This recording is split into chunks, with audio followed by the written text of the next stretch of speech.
Sunday, Sunday, Sunday. Good evening, everyone, and welcome to another episode of True Story Live, new and improved.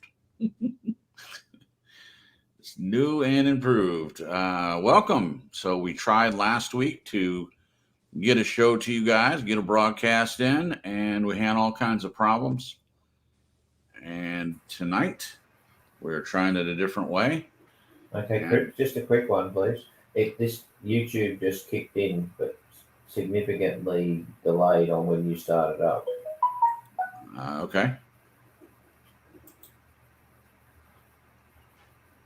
Jen disappeared. Is that going to be a problem? You just have to turn your volume down. Me? I mean, if you've got it playing or something, we can't help that there's a delay. No, there was a delay in YouTube getting the stream. It spun on my end. Oh, okay. I didn't. Got it. I don't remember that happening last time. Okay. There she is. Okay, guys, just bear with us a little bit. This is the first time we've done this, and we did a couple tests. What is that? What is that? What is that? I think it might have been Glenn. All righty. Yeah. Okay. All righty. All righty then. Sunday. Yeah, let's start again. Okay, so we tried to do it last week, and I was in the middle of explaining that the OBS on caused Glenn's computer, and that was a problem we kept having. Then we also had the other issue with coming in through Google Meet, and then they only give you an hour, and usually our broadcasts are about 2 hours, and so we'd have to switch it over. And if we ran long, we'd have to do it like 3 times. Yeah. And so we're trying StreamYard.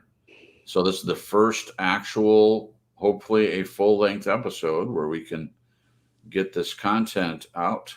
And we're excited. I'm excited. Mm-hmm. Me too. So tonight's topic, for those of you who were here last week, is shelter from the storm, safety in relationships. And it's what we tried to do before, and we're going to do it again. Oh, yeah. And I'm having high hopes that it will go smoothly. We definitely won't have some of the same problems that we were dealing with before, and I'm super excited about that as well. Yes. All right. So as before, for those of you that were here, we have an extra treat for you tonight. Jen is going to read the write-up. She's also the one that wrote the write-up. And I think some people contributed a few things as far as the questions are concerned. I think Annie helped with some of this. Is that right? It's been a while since we did it. Yeah.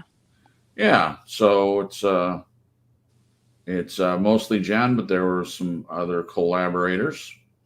And as usual, it's the 3 of us here on the panel. My name is Jason Cripps, and I'm the main host of the broadcast, and my co-hosts are my beautiful wife, Jen, and she's with me. Say hello, Jen. Hey, guys. And also our former producer, Glenn from Australia. He got fired. Say hello, Glenn. I love that title, former producer. Oh, so good. Well, we appreciate you doing it for as long as you did, and you never complained. You complained about the OBS, of course, because it was glitchy, and did a little bit of research, and with the help of my friend Mike from Peanut House, he and I did a test. I think it was Saturday night, and then we did another test on Sunday, and it looks like it's going to come together pretty well. So cross fingers, say a prayer, knock wood, whatever you prefer. All of that's good. Hmm. All right. And we're going to get started with this in a minute, and we'll have Jen say hello. There's a couple people in the chat, and so we'll say hello to those ladies. All right. We've got Debbie. Hey, Debbie. Jamie Grace is here. Hello. Sweet Hello. Jamie. Glenn, me, and where's Cripps? Oh, You're not in the chat yet. I didn't put anything in the chat. You're Well, not there in there. you I go. can't say hi to you. Here I am. There we Hello. go. Lovely. All right. We also know that there are people listening that don't always come in the chat. So we say hello to you. If you're listening to the playback, thank you for stopping by. And all we ask is that you drop a like in there for us. And if you do enjoy the broadcast, just please tell someone about it. We're not a huge channel, but we love to have conversations. That's one of the purposes of all of this, is for us to talk, ask and answer questions, and hopefully it's a fun time for you guys, and maybe you might learn something. Take what we say and kick it around and make your own decisions as to whether it applies to you or not. And you can toss into the rubbish, as they say, anything that you don't want, and put it on a high shelf for the things you do want. Put it in a nice little glass box and keep it right there on the shelf where you can see it. A keepsake, so to speak. We'll also say hello to Helene, who just dropped in. And as we go, as usual, when people pop in, when we get a moment, when we catch a breath, we'll make sure and say hello to newcomers as well. I know there's been a lot of confusion, sometimes not having broadcasts, and sometimes we try to have a broadcast and we don't end up getting to do it. So I would certainly understand if people were a little reluctant to try it. But appreciate everyone who's here already, Helene and Debbie, and also Jamie. Thank you for coming back and giving us another chance here with trying to get this broadcast done and out. I'm excited about the topic tonight. I was just as excited about it last week, but now with this new streaming platform where it's basically web-based, so it purports that it doesn't drag on your systems or anything like that. So probably no crashes. As long as the water doesn't rise, then internet stays turned on. So Yep. All right. Without further ado, we'll get started. I think everyone's ready to go. And Jen is going to read the write-up, Shelter from the Storm, Safety and Relationships. Jen, whenever you're ready. All right. Poignant show title for last week. As Jason and I sat in the midst of a snow and ice storm here in South Carolina. We are grateful for this shelter from the storm, our lovely apartment. Warm and cozy as long as the power stays on. And it did. Yeah, it did. Our inspiration for tonight's show comes from many discussions between friends, but also the song by Bob Dylan. Link is in the description. Great song, by the way. Great lyrics. I agree. How is safety a shelter for us? I think of how it can be looked at as a physical thing or an emotional, relational thing. I hate that word thing. I couldn't think of a different word. That's okay. In life, it could be defined as being financially stable, having a good job with a 401k and retirement, having health insurance, or living in a home that is sound in its structure, warm or cool when needed. To some, it may look like masks and vaccines. To others, it might look like staying at home or trusting in God. In a relationship, safety can look like a listening ear, someone who, no matter what, always welcomes you with open arms. It can look like someone who accepts you for you, who is always there for you, someone who lets you cry and says, I'm here, let it out. It's going to be okay. Is safe something you actively look for when connecting with others? I can look back and say in my earlier days, no, it was not something I actively looked for. I was more focused on being a safe place for others. For Jason and I, safe looks like the open arms of accepting all that you are. Bringing anything to the table and it being received with love and understanding, and talking through whatever it is with grace, love, and hearts that want to understand each other. We've talked about authenticity a lot on this show. What does authenticity mean to you? It's defined as being of undisputed origin, genuine. What is genuine? Genuine brought me to the word sincere. Sincere is defined as being free from pretense or deceit. I would describe being authentic as just being, not having to think about what you do and say before you say it, just being you, no holds barred. When we think about being authentically us with another, all our secrets, dreams, all of our quirky flaws or preferences on how things are done, doesn't that person have to be safe for us to be that? One could say we can be authentically us despite how it's received. but is a part of our own inner growth connected to being truly seen, heard, loved, and accepted within these close relationships? Can a person be safe within themselves even if the person that they are with isn't necessarily safe? Is that enough for the relationship to grow and blossom? Does it take both people in a relationship for a feeling of safety to exist? Is that healthy or unhealthy? What makes you feel safe in your close friendships and relationships? What are things in a relationship that make you feel opposite of safe? Are you aware that you seek out others that you will feel safe with? How do you decide what and who is safe when connecting with others? What do you look for? And there it is. There it is. Wow. Congratulations. We actually got through it and it didn't drop out once. Thank you for reading that. Sweet. And thank you for writing it too. Yeah. It was a really good write up, and I look forward to getting into some of the questions. So one of the things that's a little different, when we did have the OBS, we made it a point to put the questions on the screen. We did separate slides and put it up there for you guys. And we haven't figured out how that works. And I think I know we're just doing the free version right now. We may upgrade to the next level up, and I'm not sure if that will allow you to put documents in there. But what we will try to do is put the individual questions into the chat for you guys. And as usual, we would love for you to answer the questions if you want to, and we will put them up here on the show. I actually have a handy dandy thing that I can do is I can put people's comments right up there on the screen. I love that feature. Wonderful. And so if you put an answer to the question, we can put it up there and we can answer the question while it stays up and then take it off there when it's done. So I'm excited for people to actually answer the question so I can use my new tricks and tools here. So hopefully that'll be motivation for you guys. All right. So let's just dive right in. But before we do, we'll say hello to Annette. Thank you for stopping by. And we have another person who's here visiting. He or she was here during the test, and I'm not sure how to pronounce the name, so I won't try. It looks like it's maybe from outside of the United States, but welcome. Hope that you enjoy the broadcast. Thank you for being here. Okay. All right. So in this write-up, after the link, the first question is, how is safety a shelter for us? How is safety a shelter for us? Now, again, for those of you who have heard the broken up broadcast from before, we've kind of answered some of these, but we're going to pretend like we've never answered it. And the thing I like about that is it's never the same. The answers are, the questions are the same, but the answers are not always exactly the same. And I'm okay with that.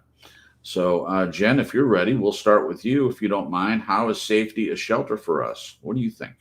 I am not ready. So do you mind going first? I do not. Okay.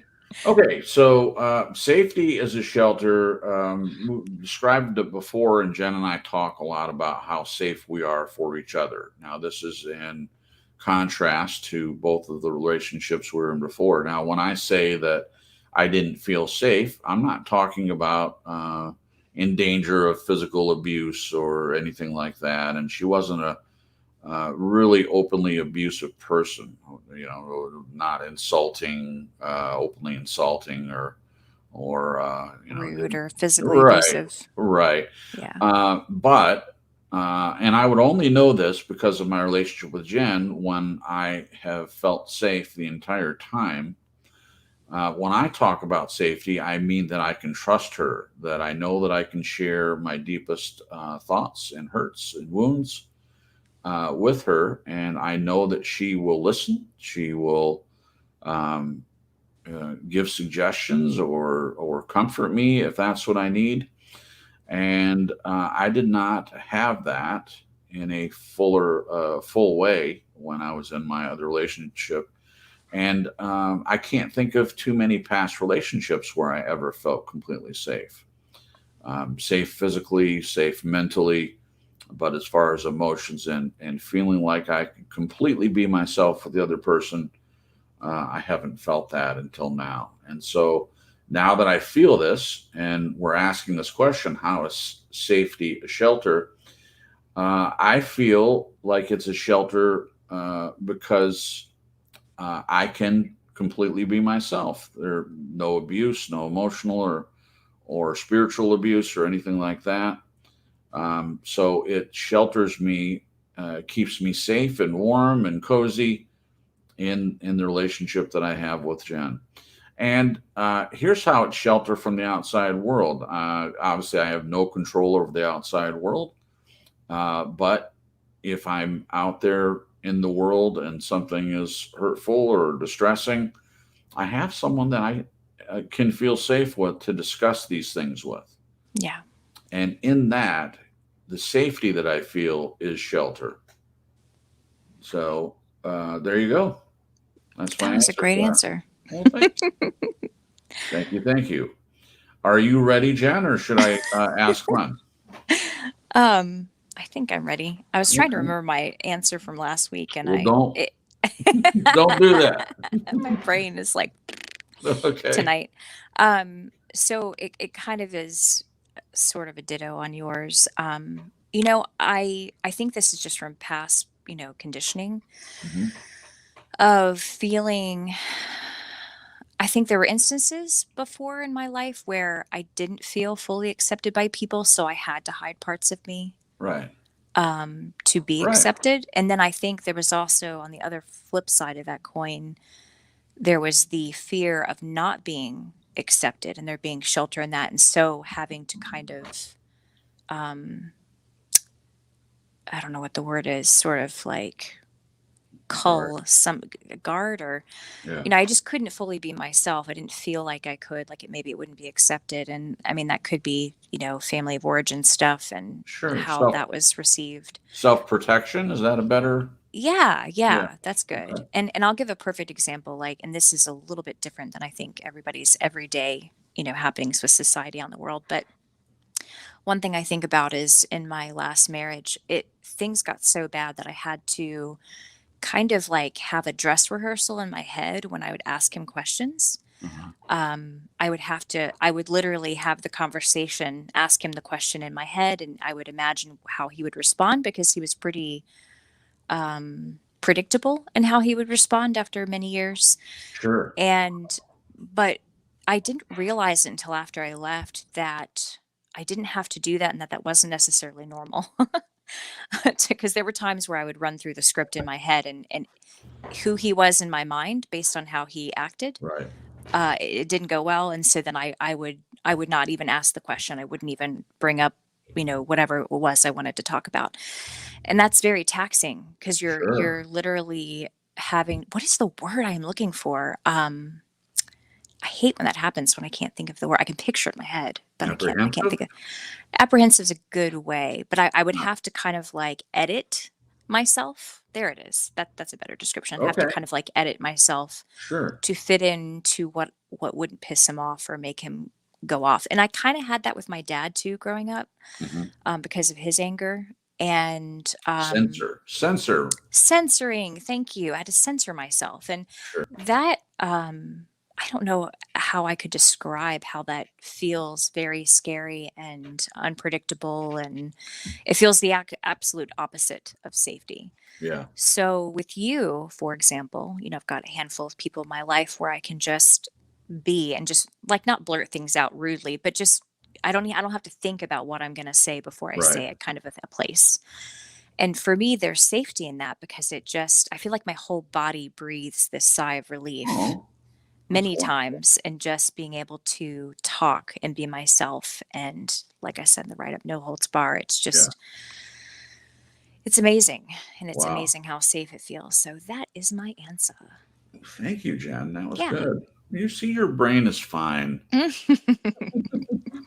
Phew. answer. Yeah. Right.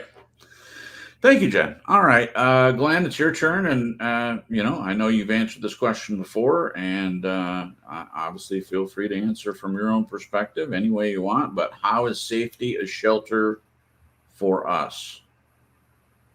I think I said last week that was a quite difficult question because you could come at it from a number of angles. So, on the assumption that uh, the definition is safety is feeling free to be who you are. Yeah. Yeah. Well, obviously, there's a lot of comfort that goes with that. I suppose comfort equals shelter.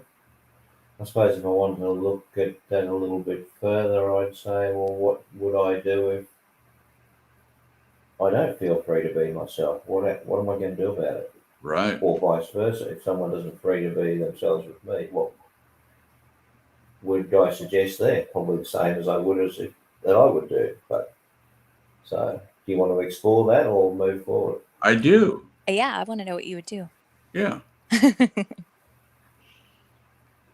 Well, if I don't feel free to be myself, I'm probably but I need to be in a situation. I'm only going to really commit to being there at a superficial level. Right. Your participation is limited. Yes. Well, I will limit it because I'm not feeling that being myself is going to be it's just not going to work. Yeah. Essentially, I think we're pretty people are pretty attuned. You know when the stars don't align and things don't feel right. Right. So you tend to back off. Yeah. And be wary. And that is a way yeah. different. That is a way different feeling from feeling totally comfortable and at ease, where you can just be as foolish or silly or anything you want to be, just be yourself. Yes. Yeah. And that's And it hard takes when it's way less energy to do that. It takes way less energy to be who you are than having to be somebody else. Yeah. I love that point, and not only does it not take much energy, but it doesn't deplete the energy you do have either. None of the energy that you would normally have is depleted. In contrast, if you're with someone that I would consider an emotional vampire, or someone that it takes a lot of energy to even be around them. And I'm sure we've all met people like that. So when we're around these people, it's like we need a break for a while. Maybe not you, Glenn, but I'm speaking for myself. There are certain people that are taxing, the word Jen used, they're taxing, and it's a lot of work to even spend time around them. And afterwards, you're like, oh, I just need a break. Jen is not like that at all. In fact, I enjoy spending time with her. And this might surprise people, but Glenn is that way for me as well. I can spend time around Glenn. I don't get tired of being around him. When we talk offline, we have our conversations, and then we're like, okay, talk to you later, bye. And I don't feel depleted. I don't feel drained. And can you imagine how that is in a marriage? Like, as Glenn was talking, and sorry, I didn't know if you were still going, Glenn. I didn't mean to interrupt. Nope, you're good. But because normally, and I was thinking about this, like if my ex would have been just a friend, I would have cut him off right away. Right. I would have just absolutely chosen never to see this person again. Right. But it being in a marriage and us working together, it just, you can imagine how taxing that was. And that was just a facet of all the things that I was dealing with. It was pretty crazy. So I found in that situation, sorry, Jason. No, you're fine. I found in that situation that the more energy I put in, the less it seemed to come back. Oh, that's another excellent point. Yeah. So if you're safe to be who you are and the person's safe to be who they are, you're feeding each other energy, in my opinion. You're giving willingly of each other. Yeah. And that's the way it feels to me. Yeah, it's like an ebb and flow. It's beautiful. Right. And there's nothing more beautiful than that, in my opinion, in dealing with another person. When we can be 100% free to be who we are, and they can be 100% free to be who they are, you don't have to censor. You don't get drained. You can just be free to be. Free to be. Beautiful. Beautiful. Anyone else want any backup comments about that before we move forward? Well, at what point do you think that when you feel inverted commas, unsafe, that you extricate yourself from the situation.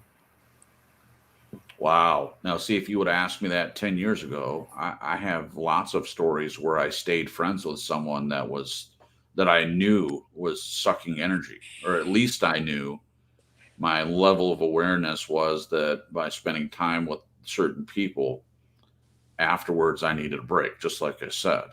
And I wouldn't cut them off. I wouldn't, sometimes I would try to avoid spending as much time with them. Like there's a joke that goes around that says I can only handle them for a certain length of time, and it's not really a joke. It's true. So back then I wouldn't have done anything, and that's sad.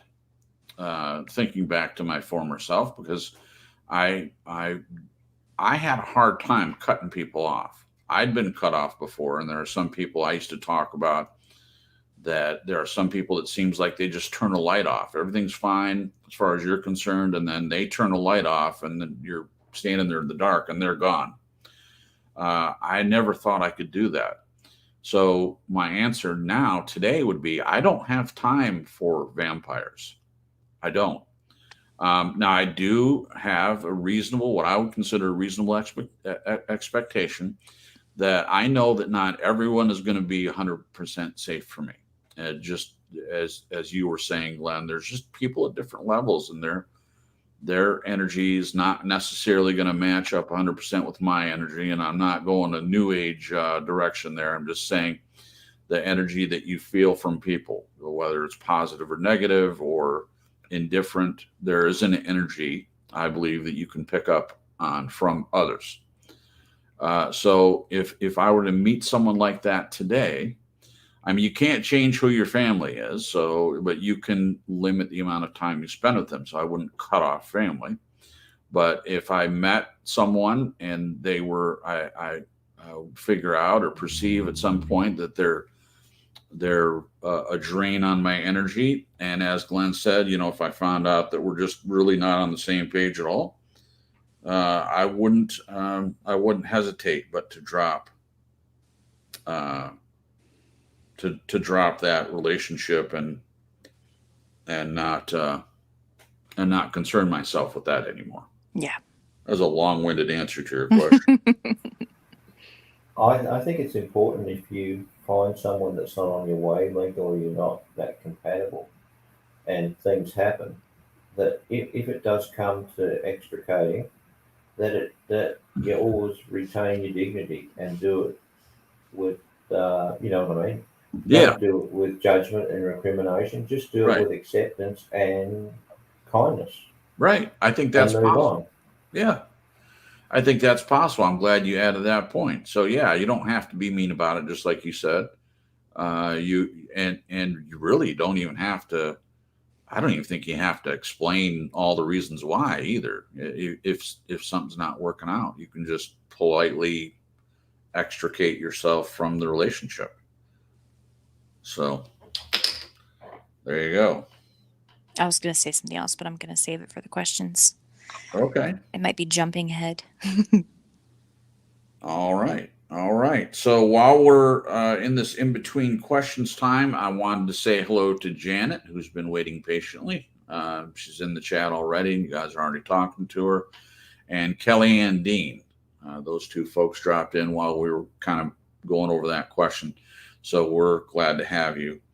Also, I just got a text from Renee, and she politely asked if I minded her telling her viewers about the broadcast, and she was asking what the topic is.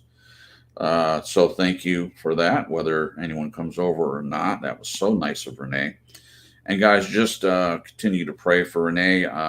Many of you know that she has been through a lot over the past several months, and she was just very sick, cold symptoms, and not naming what it is or anything like that.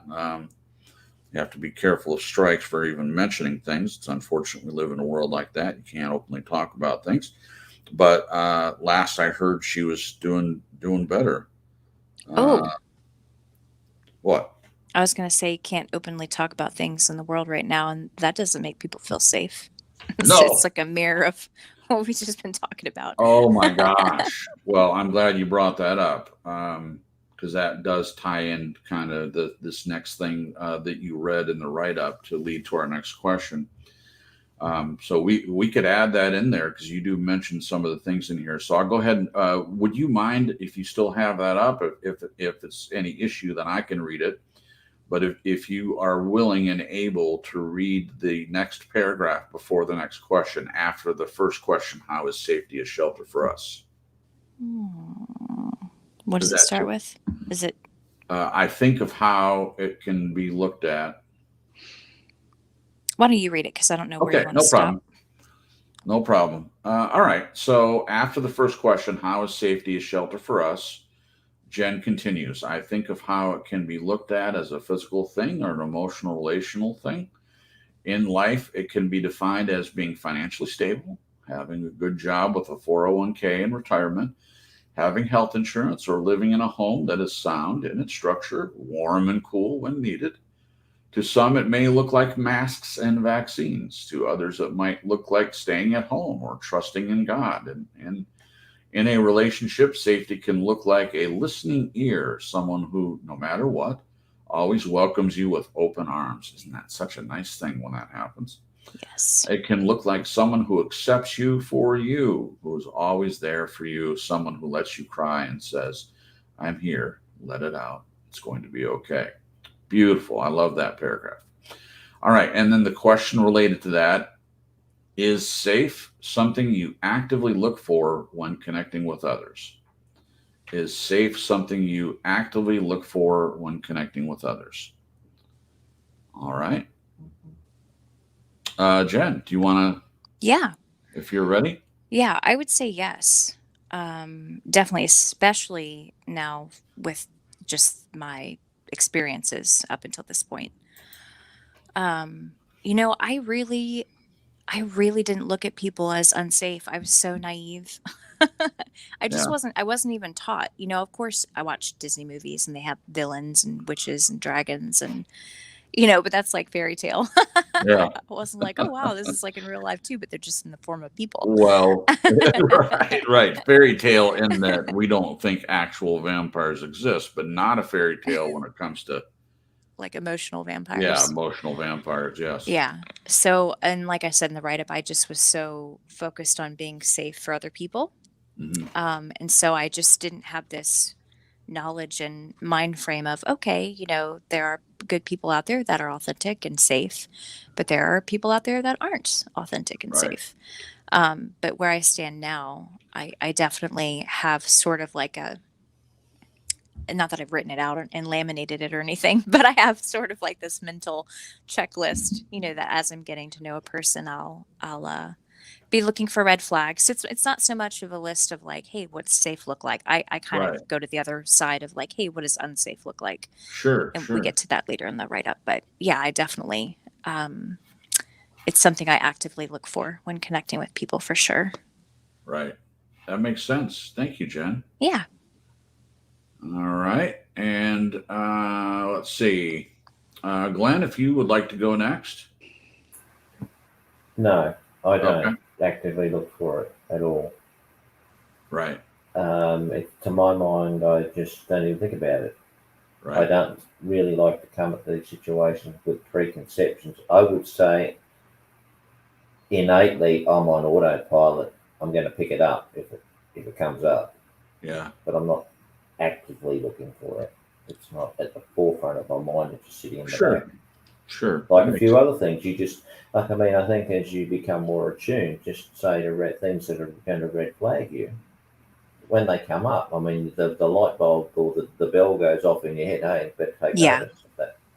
But it's not a conscious process as far as I can for myself. No. Yeah.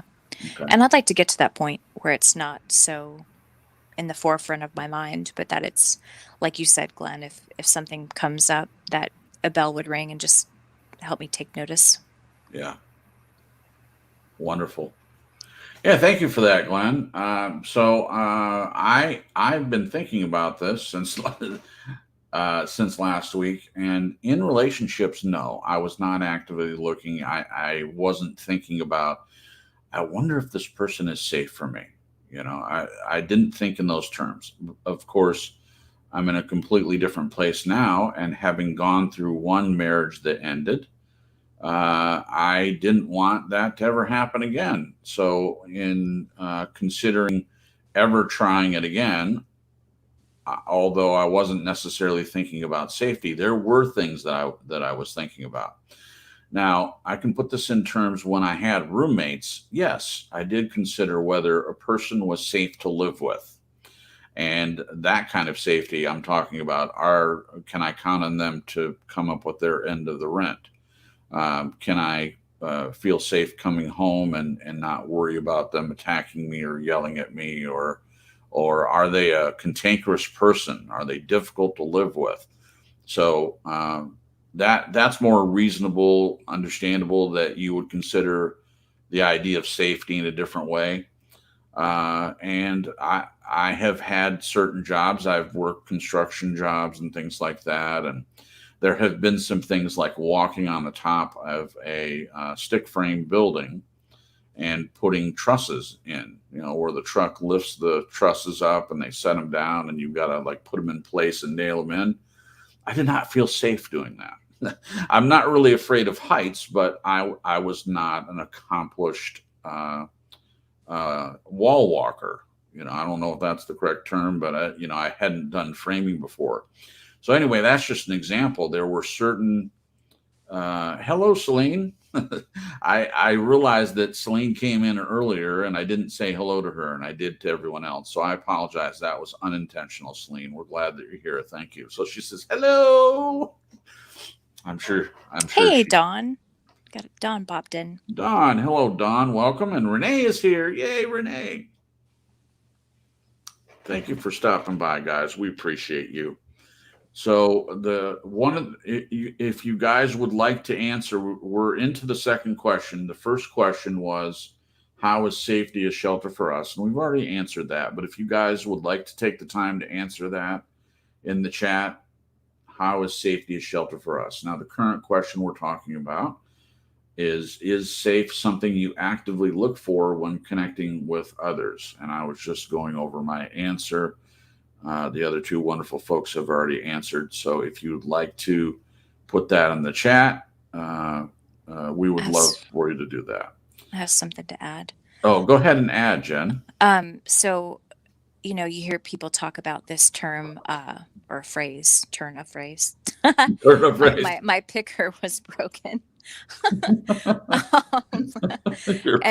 And I think about, people that have been through like trauma and abuse, and I think it's normal for people that come out of that and get educated with what red flags look like, what safe people look like, all that stuff. Yeah. For them to be more sensitive and like hypervigilant like I am when it comes to meeting people. I think about that girl that lived across the way from us, and we were helping her that one night that her boyfriend stole her phone, and she was trying to get her kids back, and we gave her a ride. And I literally had this war going on in my head, like, okay, is this person genuinely in a bad place, or is she trying to be dramatic and pull people into her situation? You know what I mean? And it really disturbed me. I was literally having this like mental tug of war in my head. Because it's just like warning, Danger. I don't want to be taken advantage of, or pulled into a situation I don't want to be involved in, kind of a thing. So sometimes people's pickers are broken, and they kind of have to be a little more vigilant with it, because they're learning how to assess people, whereas before they just, because when you go through abuse and you're giving people excuses and they're gaslighting you and future faking, and you come out of that kind of a situation with you're dealing with a trust issue with yourself, because you're looking back at the situation that you got yourself into, and you didn't see things that now you see so clearly when you're looking back at it. And so then you're dealing with the trust issue with yourself, the red flags, you didn't see them, and so on and so forth. And so that's what I was going to add. And I wanted you to read Glenn's question, because I thought it was good, if you don't mind. Glenn's question to Renee. No, it was, he said, I think, do you want to read it? Yeah. He said, I think there can be another angle of safety with people. If you are aware of the red flags, the other person cannot be unsafe as such because you adapt to the situation, question mark. Oh. Um, what do you think? What are your Well, thoughts? yeah, you can. Yeah, if you're aware. Okay, so for instance, both of us are more aware than we've ever been, probably, Hmm. about that sort of thing, recognizing red flags. So it helps us be better prepared. And so if we do get in a situation where red flags are flying left and right, so to speak, yeah, we can adapt for sure. So I think that comes with maturity, and also having gone through bad or adverse relationships with people. Hopefully we learn from that, and that helps us be better prepared for the future, for future relationships. Yeah, that's a very good question. What do you think?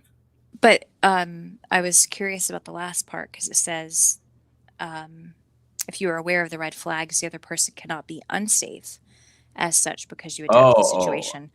Um, I would say that, just knowing that there are red flags wouldn't for me necessarily make them not safe or not make them safe, make like them the safe. the knowledge of Right, the unsafe parts of them.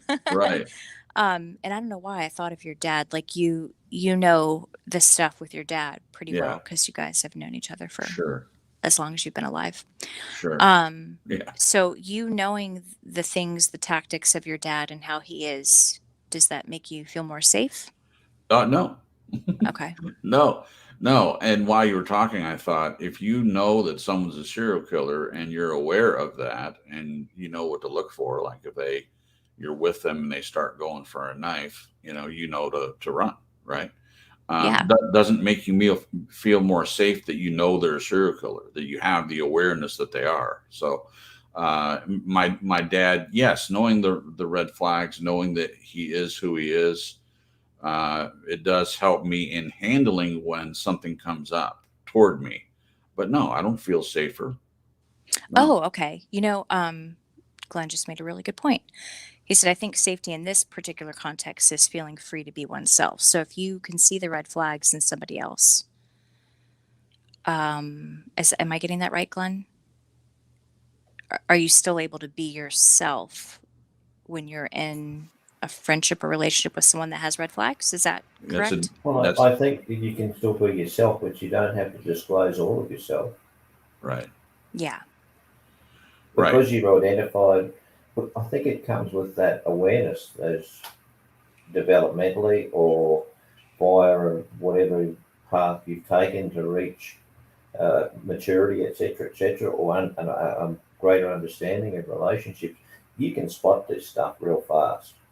You don't go into meeting people with the same like hearts and bells and flowers and romance or whatever going off in your head. You go into it with a bit more of a pragmatic attitude because you're looking for different things Yeah. in a person. You're looking for the authenticity, the sincerity, all of the integrity, all of Yes. those things. Yeah. And when you look from that angle, it's amazing how fast the red flags pop up. Yeah. So yeah, that's I the angle. I agree. So with the clarification that Glenn gave, so I can mostly be myself around my dad. I don't change who I am. I treat him the same as I do everyone else. So if you're with the clarification, yes, I do feel safer in being who I am, not necessarily feel safer with who he is. The red flags do help me know what to look for, um, and that does give me a little bit more room or more freedom to be who I am. But just like Glenn said, you don't have to reveal every part of yourself. There are things that I don't even try talking to him about, Yeah. just because I know that he's not going to be helpful. Yeah.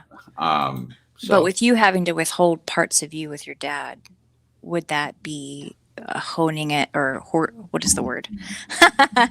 um, would that be taking away from the safety that you feel in being fully you with somebody?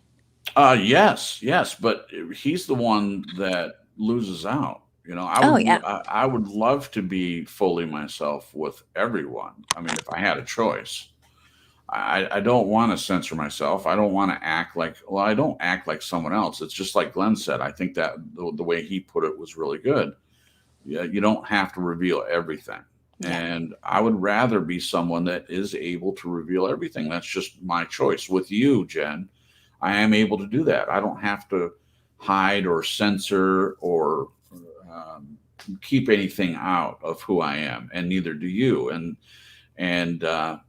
like I said earlier, I know that I can't put that on every relationship simply because it can't be that way. Uh, Glenn may disagree with that because he just decides who he's going to be. If I don't have it incorrectly, he decides who he's going to be, and he lets other people be who they're going to be, and that's the way he travels. Um, with me and anyone that has experienced some kind of abuse or been stabbed in the back by others or things like that, I think, and I'm not saying I like this, but I think you have to be a little bit more guarded, um, just to protect yourself. And it's not something I want, but I think you have to be. Yeah. How do you protect yourself? Good question. Well, there's the easiest way, which is not to spend time around a person that you don't feel safe around. That's the easiest way. Well, you mentioned your dad. Now, there's a great example. Correct me if I'm wrong, but from what I understand from what you said, is that when you approach your dad, you're going to do it in such a way that anything that comes back won't hurt you. So or make you come away an emotional wreck or take you down the hill. So you've already got boundaries in place there that you can still converse with your dad, but it's not going to. But you know where to go, right, and where not to go. Right. Is that a fair summation? Or no, it is, but it's interesting you bring this up because I had mentioned, I think when we were doing this before, I had started to mention that because I do know him, I am mostly prepared. But something happened last year. I was went to help him do some work. And when I was still taking care of grandma after she went to go live with my sister, my dad, we were trying to sell the townhouse and he came over to do some work. Shannon asked him to do it. My sister asked him to come over and do the work, and he came over and did the work. And I didn't hear anything about it. I knew he was coming over because I was there. I saw him do the work, but I hadn't heard anything. Nobody said to me, "Hey, we need to pay Dad for the work," or "Can you pay half?" Nothing was said. So months and months later, probably 6 months, 8 months later, it was a good bit of time. I do some work for my dad, and he was writing me a check for the work that I did for him. And then my father says, "Oh, by the way, I did some work on the townhouse before you guys sold it, and Shannon said that you'd pay for half, and they just paid me for their half, and I need to collect that from you." Now, what I just said is a paraphrase, but I was totally taken aback by this. I had no knowledge that this was something that he expected from me. He just kind of sprung it on me, and he was basically. And you weren't asked before. I wasn't happened. asked. There wasn't any conversation. To which I said, "Well, I need to talk to Shannon about this for the very reason that I didn't agree to this, and I want. It's not that I didn't believe my dad or anything, but I wanted to talk. I was a little upset. Not a little. I was a lot upset with Shannon that this wasn't discussed. That she hired my dad to come and do the work. I was not consulted. It wasn't discussed with me. All that needed to be done was for her to say, "Hey, Dad's willing to do the work. We're trying to sell a townhouse. I think it'd be fair if we both paid half. Are you willing to do that?" That's all that needed to be said. Yeah. And then allow me to make a decision as to whether that's something I want to do or not. Now, full disclosure, of course I would have agreed to that, but then it wouldn't have been sprung on me, spur of the moment, while I'm waiting on a check from him that I'm going to give away half my check to pay for some work he did 8 months ago. So there's lots of issues with this. There's more than one. There's more than one person involved, but particularly to the point, as prepared as I can be in dealing with someone that in general I'm not safe to be fully me, as prepared as I can be, sometimes there are things that come up that do throw you for a loop, that do knock you off center. And that in and of itself was very frustrating for me. The fact that he still had that power, or if you will, I allowed him to have that kind of power over me, that he could spring this on me, and I was knocked off kilter for a while. I don't know if you remember this, Jen, but I came home and discussed it with you right away, and of course that helped. But I don't remember if you. I don't know if you remember how difficult that was for me. I remember it was difficult for you, and I got really mad because I felt like they just didn't include you at all, and you're an adult, and you should have been part of the decision. Yeah, And I think it could have been broached differently. yeah, Like if they had said, "Hey, we think that we probably should have talked to you about this before it happened, but it just ended up happening this way. And are you okay paying half?" Like it yeah, was almost like telling you what to do instead of asking, which I get really triggered when other yes, adults do that to other adults. yes. It's fine when it's a parent child or adult child Hmm. situation, but it's very, I don't know, I don't like it. I got upset for you. Yeah. Thank you. Thank you. Yeah. So I don't know if that answers your question. I feel like it did, but do you have a follow up, or should we move forward? We can move forward. Okay. Everybody answered this last one. Is safe something you actively look for when connecting with others? Everybody answered that one.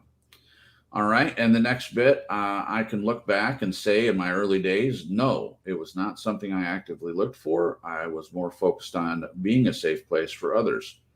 For Jason and I, safe looks like the open arms of accepting all that you are, sorry, bringing anything to the table and it being received with love and understanding, and talking through whatever it is with grace, love, and hearts that want to understand each other. Okay, we've talked about authenticity a lot on this broadcast, this show.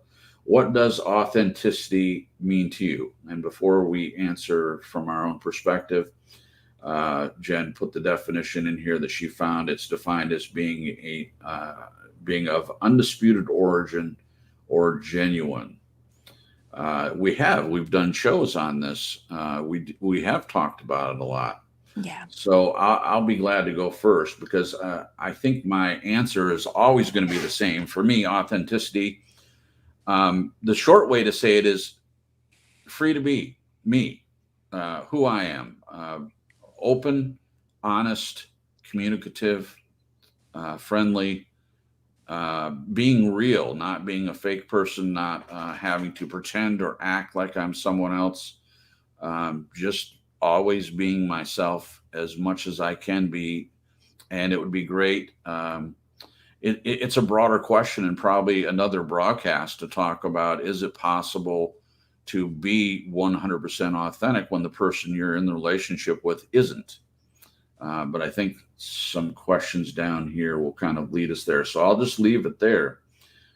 For me, authenticity means um, uh, towards others, especially, but at first it has to be, in my opinion, to yourself. Be Yeah. authentic, being honest with who you are and what your strengths are and what your weaknesses are.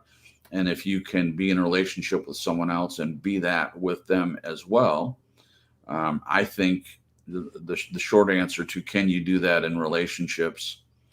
I think that what I try to do, whether the other person is authentic or not, I'm authentic.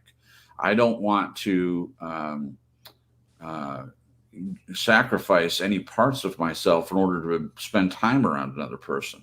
Yeah. I just mean that maybe you're authentic 100%, but you're just not, like Glenn said. I just think that was a great point. You're not sharing everything with every person, depending on your level of comfort and safety with that person.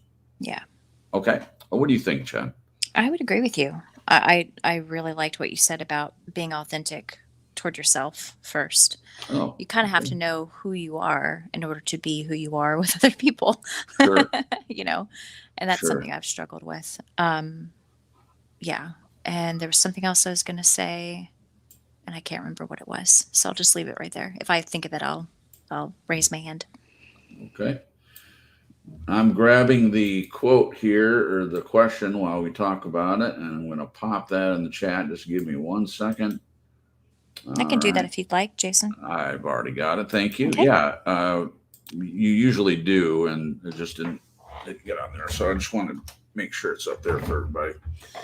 Okay. And then I can pop it in there. There we go. What question are we on? We're answering, what does authenticity mean to you? Okay. I've got it in there. Okay. So what about you, Glenn? And what does authenticity mean to you? Pretty straightforward. What you see is what you get. And you ain't seen nothing yet. And or if we relate it to the internet, when you meet someone that you've met on the internet prior, they're no different than when they're the same person when you get in their space as they are on social media or whatever. So immediately, Yeah. that you can immediately know that what you got there on the net was just the same. Wow. And If they're I can say, different, you've got to ask yourself the question. it's like, why? I would say with meeting both of you guys the first time in person, that definitely was the people I met in person were the same people I met online that I chatted with for a long time. So that was lovely. Phew. Right. Yeah. Phew. Okay. Let me just check the chat, see if anyone answered. No, don't see anything related to this one. Okay. All right. So the next question, what is genuine? We can skip that one. That was We just can part of the skip it. definition. Okay, great. I'll do that. All right. And then I'll just read it out. So what is genuine? Genuine brought me to the word sincere. Sincere is defined as being free from pretense or deceit. I love that. I would describe being authentic as just being, not having to think about what you do and say before you say it. Just being you, no holds barred. And the question that comes from that is, when we think about being authentically us with another, all of our secrets, dreams, all of our quirky flaws or preferences on how things are done, doesn't that person have to be safe for us to be that? Wow. It's a great question. So what it comes down to is, do other people have to be safe? Does the person that you're in relationship with have to be safe in order for you to be authentically you? Ooh, pick me. Again, There's so many people to choose from.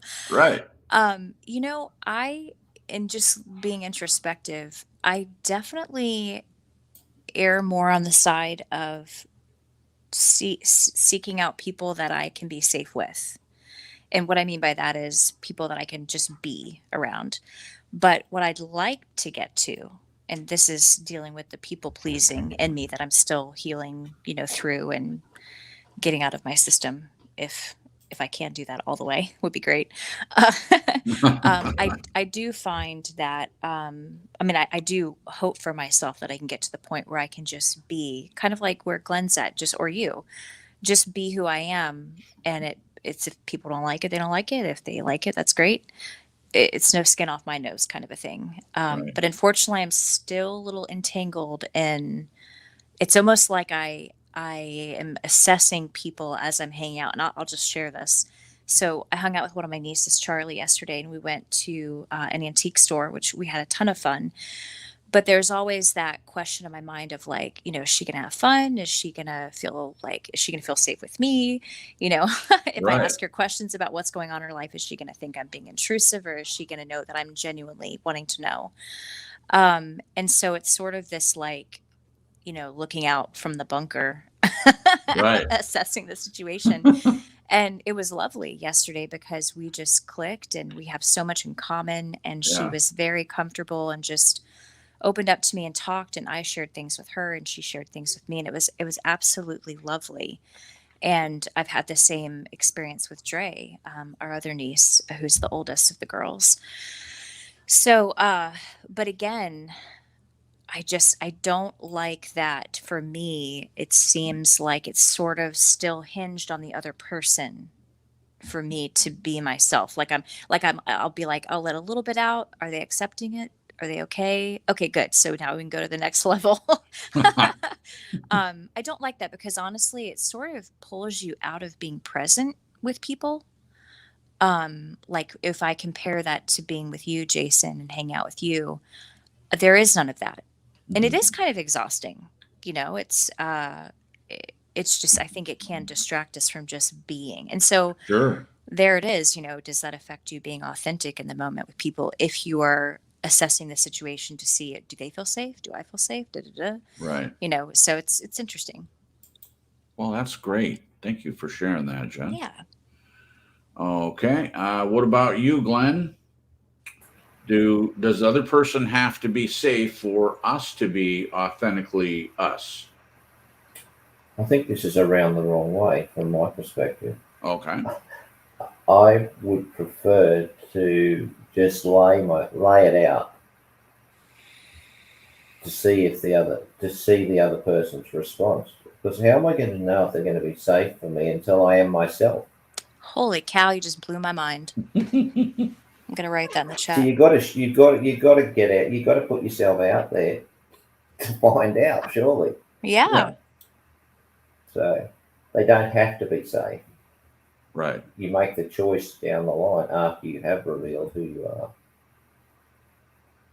Wow. Jinx. What do you think about 19 you'll be a Coke? Pepsi. Kiss. It's a kiss. Not a Coke. I get kisses instead of Cokes. Sorry. Yeah, that's true. Well, there you go. That'd be a good country song. I get kisses instead of Cokes. Ooh. I think you should start putting pen to paper. Pen to paper. Yeah, that makes sense. There you go. Glenn, that's a great question. Are you going to write that in the chat, Jen? Yeah. Okay. While we're waiting for Jen to put this in the chat so we can comment on this more, I just want, first of all, I mentioned that Renee had done a little video on her channel. Renee is one of our closest sisters, and she's in our nightly prayers, and I'm sure she prays for us, and she's it's not even at the level of a friend. She really is close enough for me. I look at her as a sister, and certainly a sister in Christ, and we've actually met her in person and had coffee, and she's always been really great to us, and hopefully I'm sure she feels that way in order to do a video to bring people over here to be part of our discussion here. So I just want to say thank you to her, and I want to just say a quick hello. Now, if I forget someone, I'm scrolling up to just say hello to everyone individually, and I want to say hello to Dawn. Thank you for coming by, and also to Neslover has been here before. She has been here before, but we say hello to her anyway, and also Planet Mommy. Welcome. We're glad that you're here. Thank you for stopping in and listening to our little show tonight. Very much appreciated. And also Mariah. Mariah had a very cheerful welcome when she popped in. I already put it up there, but there's Mariah's comment. Thank you for stopping by as well. Melanie, hello to you. Thank you for coming and listening to our broadcast tonight. And I think I got everyone. So if I forgot you, definitely please put a comment in, and I'll see that you're here, and I'll make sure and mention you by name, because we like to do that.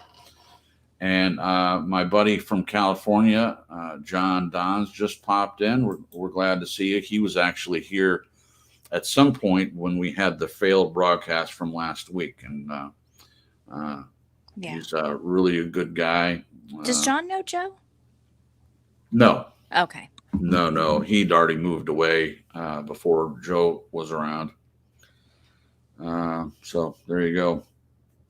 Also, Grace Giver, still here for all the familiars. God bless, brothers and sisters. Yeah, thank you. And also, thank you, God Soldier Dylan, the Grace channel. So he actually has a channel. So definitely go by and check. I don't know you. I'm sorry. Don't know you yet, but I will definitely check your channel out. So he actually has a channel you guys can go check out.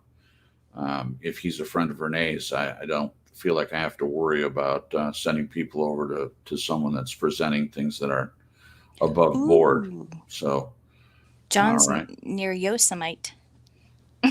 Oh, Yosemite. Yeah, Yosemite. Also, our friend John, Jon, is with us tonight. So we got his comment up. So thank you. So for those of you guys that are new to the channel, this is what we do, True Story Live. We just get together and we talk about life issues and psychology and a healthy mindset for life and things like that. Obviously, for those of you that have been here for the last 20 minutes, you kind of get an idea. But there are a lot of videos in the archives you can go listen to. 2 years or almost 3 years ago now, we had a way bigger panel and we stepped away for a year, and then just the three of us came back. And so anything that has a new icon on there in the videos is more recent. But yeah, please, if you have the time, just stop in there and give a listen. But either way, we're glad that you're here. So thank you so much for stopping by. Okay, so did you put the comment in? Because I wanted to go back to that real quick. Scrolling. What comment?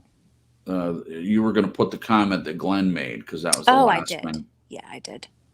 Okay, I just might have to scroll up. Do you want me to find it? Please, if you While we would. talk. Yeah, see what this meant. Chris Okay, Jackson. I found it. I forgot Chris Jackson.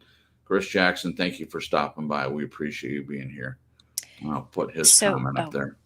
Go ahead. So Glenn's comment was, how can I know if the person is safe until I put all of me out there? Okay, perfect. Put all of me out there. So I just want to comment on it briefly because I think that is a profound statement. If so, in essence, with my own paraphrase, you're saying if you're not putting 100% of yourself out there. Now, when you say out there, you mean taking a risk to be in relationships in general, or is that a mischaracterization of what you're saying?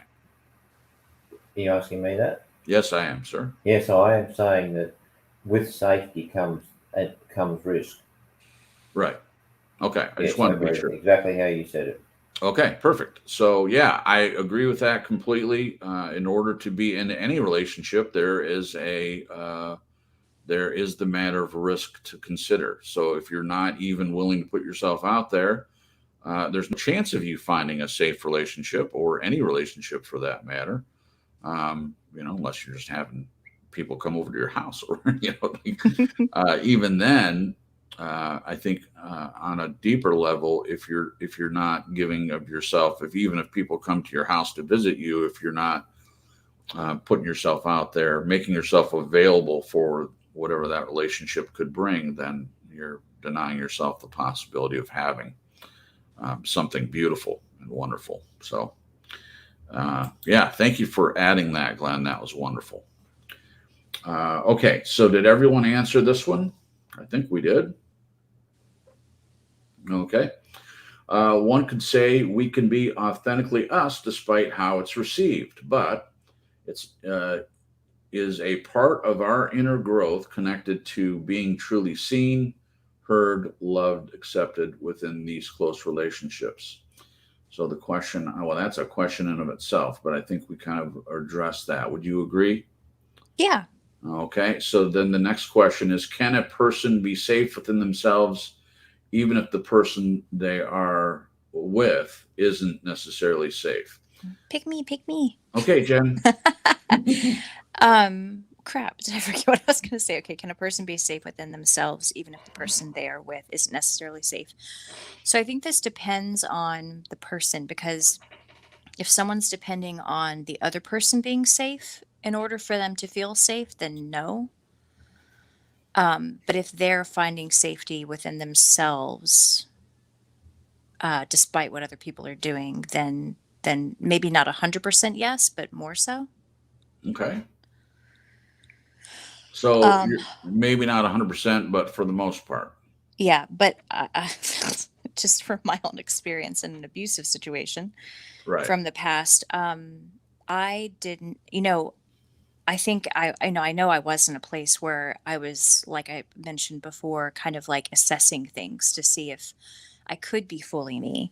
Now with my ex, especially in the beginning, I was myself, as much as I knew myself back then. Yeah. But as time went on, a few years into the marriage, he would start being very aggressively, what's the word? Just critical of me, and the things that made me who I was. And unfortunately, I was in a place then where I didn't know how to define myself through God or within myself. And so I truly believed that, like, okay, so I'm trying to think of how to describe this.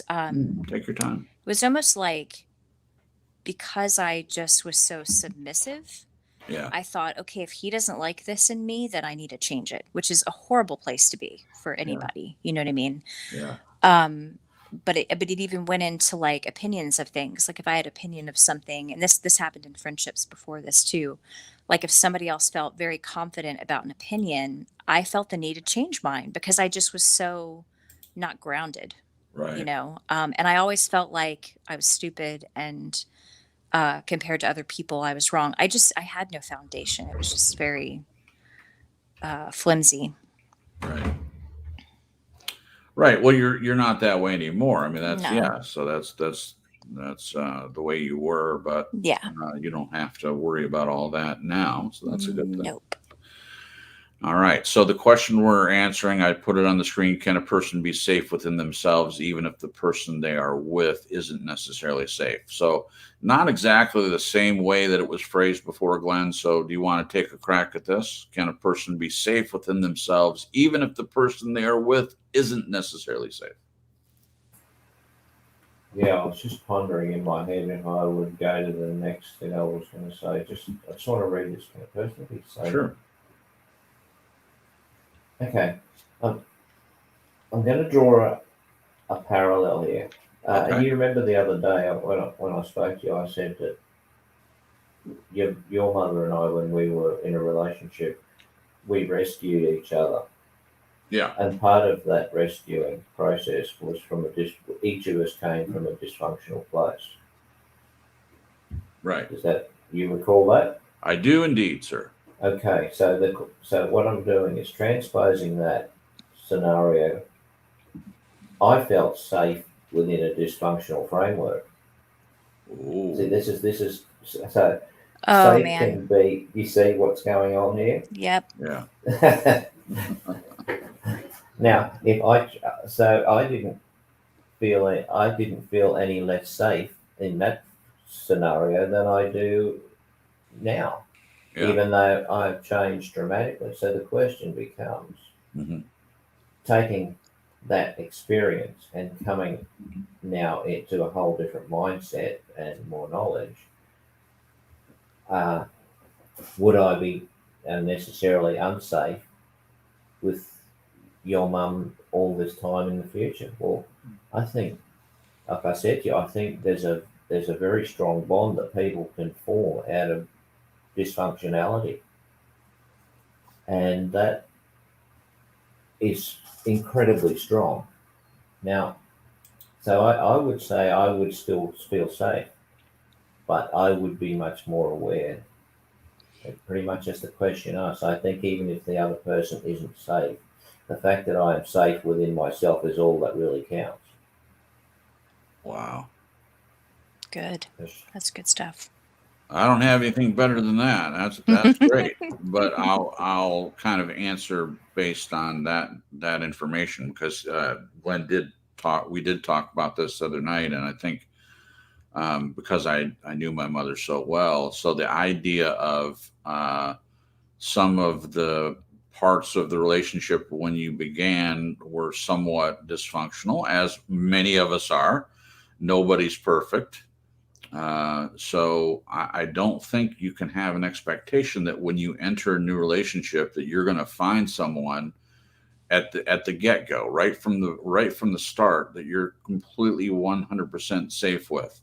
So in that framework, there's room to learn and grow and change with that person.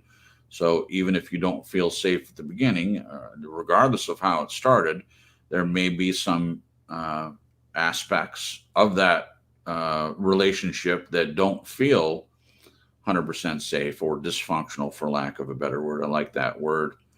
And I feel okay with that. I really do. I'm going to think more about it, but I feel okay with there being dysfunction. Again, knowing I'm not perfect. My mom, and I've talked about this before, but she had an Astro van. I think it was Chevy, but a Chevy Astro van. She had this plate that she had made, and it said "Progress, not perfection." Progress, not perfection. And I never forgot that, because I think it's good to understand that we can't be perfect, but we're trying to all make progress. So here's my caveat and the way I'm going to answer this question, based on what Glenn brought in. If I know that the person is progressing, they have a desire to progress in the relationship, for the relationship to grow, I am way more comfortable there being some areas that I don't feel as safe being fully me than I would with someone that it didn't seem like there was any interest in growth in the relationship. To me, those two things are very different. So in other words, if there's some dysfunction, if there's some feelings on my end of not being safe, I may not just cut the relationship and run. I might feel like it would potentially change, and I wouldn't just leave right away. I think that's the way I want to answer that one. Okay. All right. All right. Next one. Now, this one follows up the question we just asked. So, is that enough for the relationship to grow and blossom? That's the next question. Is that enough? So, it's referring to the question we just asked. Can a person be safe within themselves, even if the person they are with isn't necessarily safe? And the follow-up question is that enough for the relationship to grow and blossom? What do you think, Jen?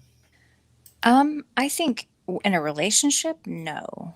I think the person can still grow within themselves, and become safe for themselves. Yeah. But when you're trying to cultivate a place of safety within a friendship or a relationship, I think that person has to, both people have to be safe for each other. I think it has to be a give and take. Right. I agree. Yeah.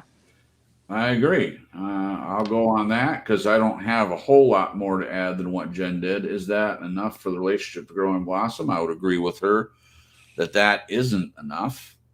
Like I just said, I wouldn't necessarily cut and run. What I would look for now, whatever I looked for before or didn't look for, that's past. So today, if I'm meeting a new friend, on the first time I meet them, I don't have any expectations because I don't know what to expect. I mean, I have things that I always look for now that I didn't look for before.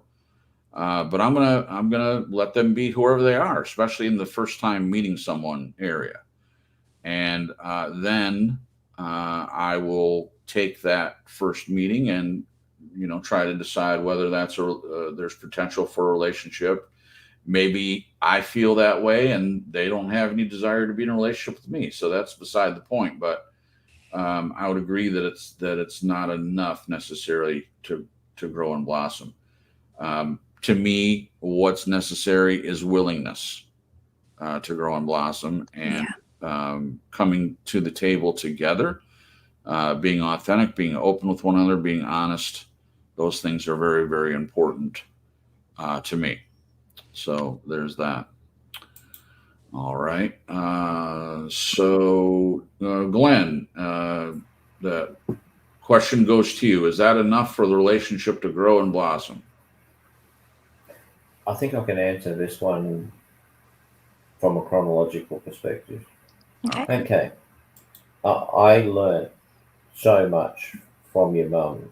And for people who don't know, she was a relationship therapist, so that was Yeah. a huge learning curve for me. Yeah.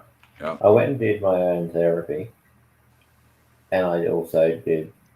I had a few. I practiced relationships, and honestly, I came to the point where I thought, you know, I don't have time to be entering into what I was looking for, which was a long term relationship with someone who's got a swag of red flags. I just couldn't do it. I just had to eliminate that out of it. I just had to say no, not doing it. No, no, no, no, no. It wasn't that the other person wasn't a lovely person or authentic, but the timing was wrong. If that person had been 2 years down the track, or I'd been in a similar situation, it Right. might have gelled. But it's not just about blossom and grow. It's about an environment that it Yeah. can blossom and grow. And I think this is half the problem. The mismatch is not necessarily in the person; it's the mismatch, as I said, in timing. You're in such different places that it almost is inhibitory to each of you, because one's Yes. waiting for the other to catch up, and then one might jump ahead, and it's just all out of sync.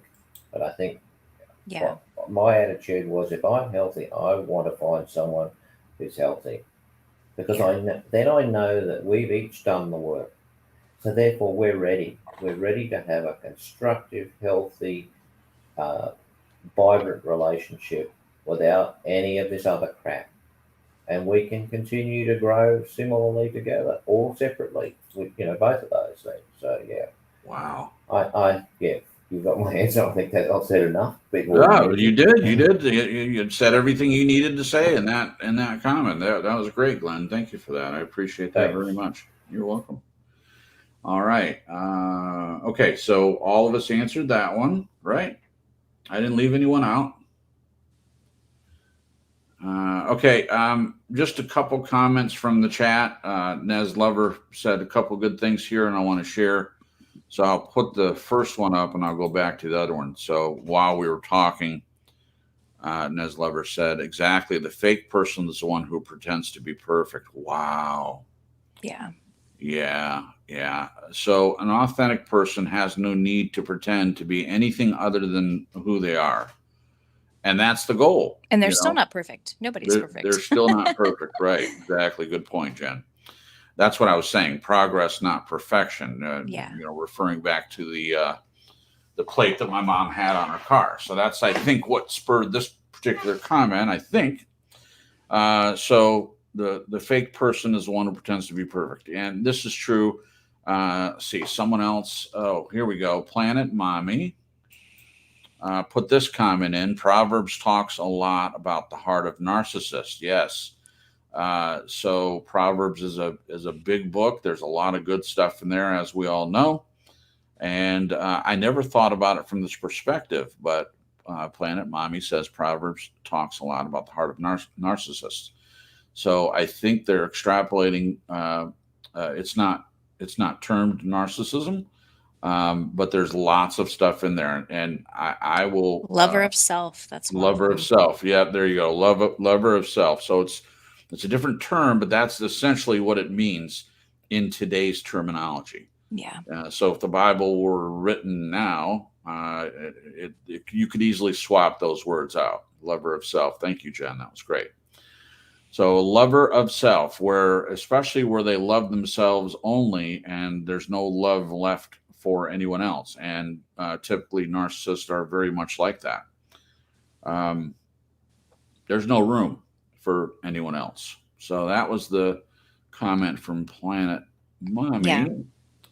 And then the second comment that Nez Lover just made is it takes two people and our Heavenly Father to make a relationship grow and blossom the way it is supposed to. Beautiful.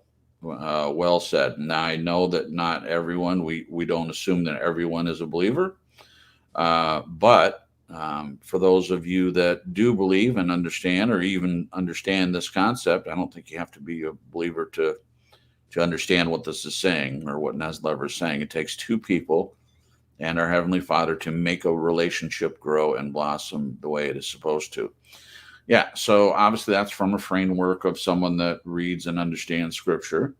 Um, we want to leave room for people that don't have necessarily the same belief, and so in that way, I want to say that we're definitely not implying that you can't grow and blossom in a relationship without God. Now, I would agree with you, Nez, in general, but Glenn, who is not a believer, he has a great relationship with his wife, Sandra. And he would have to say whether he feels like the term grow and blossom applies to him. But I would guess that he would say yes. But I'll let you answer that one since we had this nice comment from Neslever. If you want to say anything about that, you can. If not, I'll just move forward. Would you like to put that in the form of a question?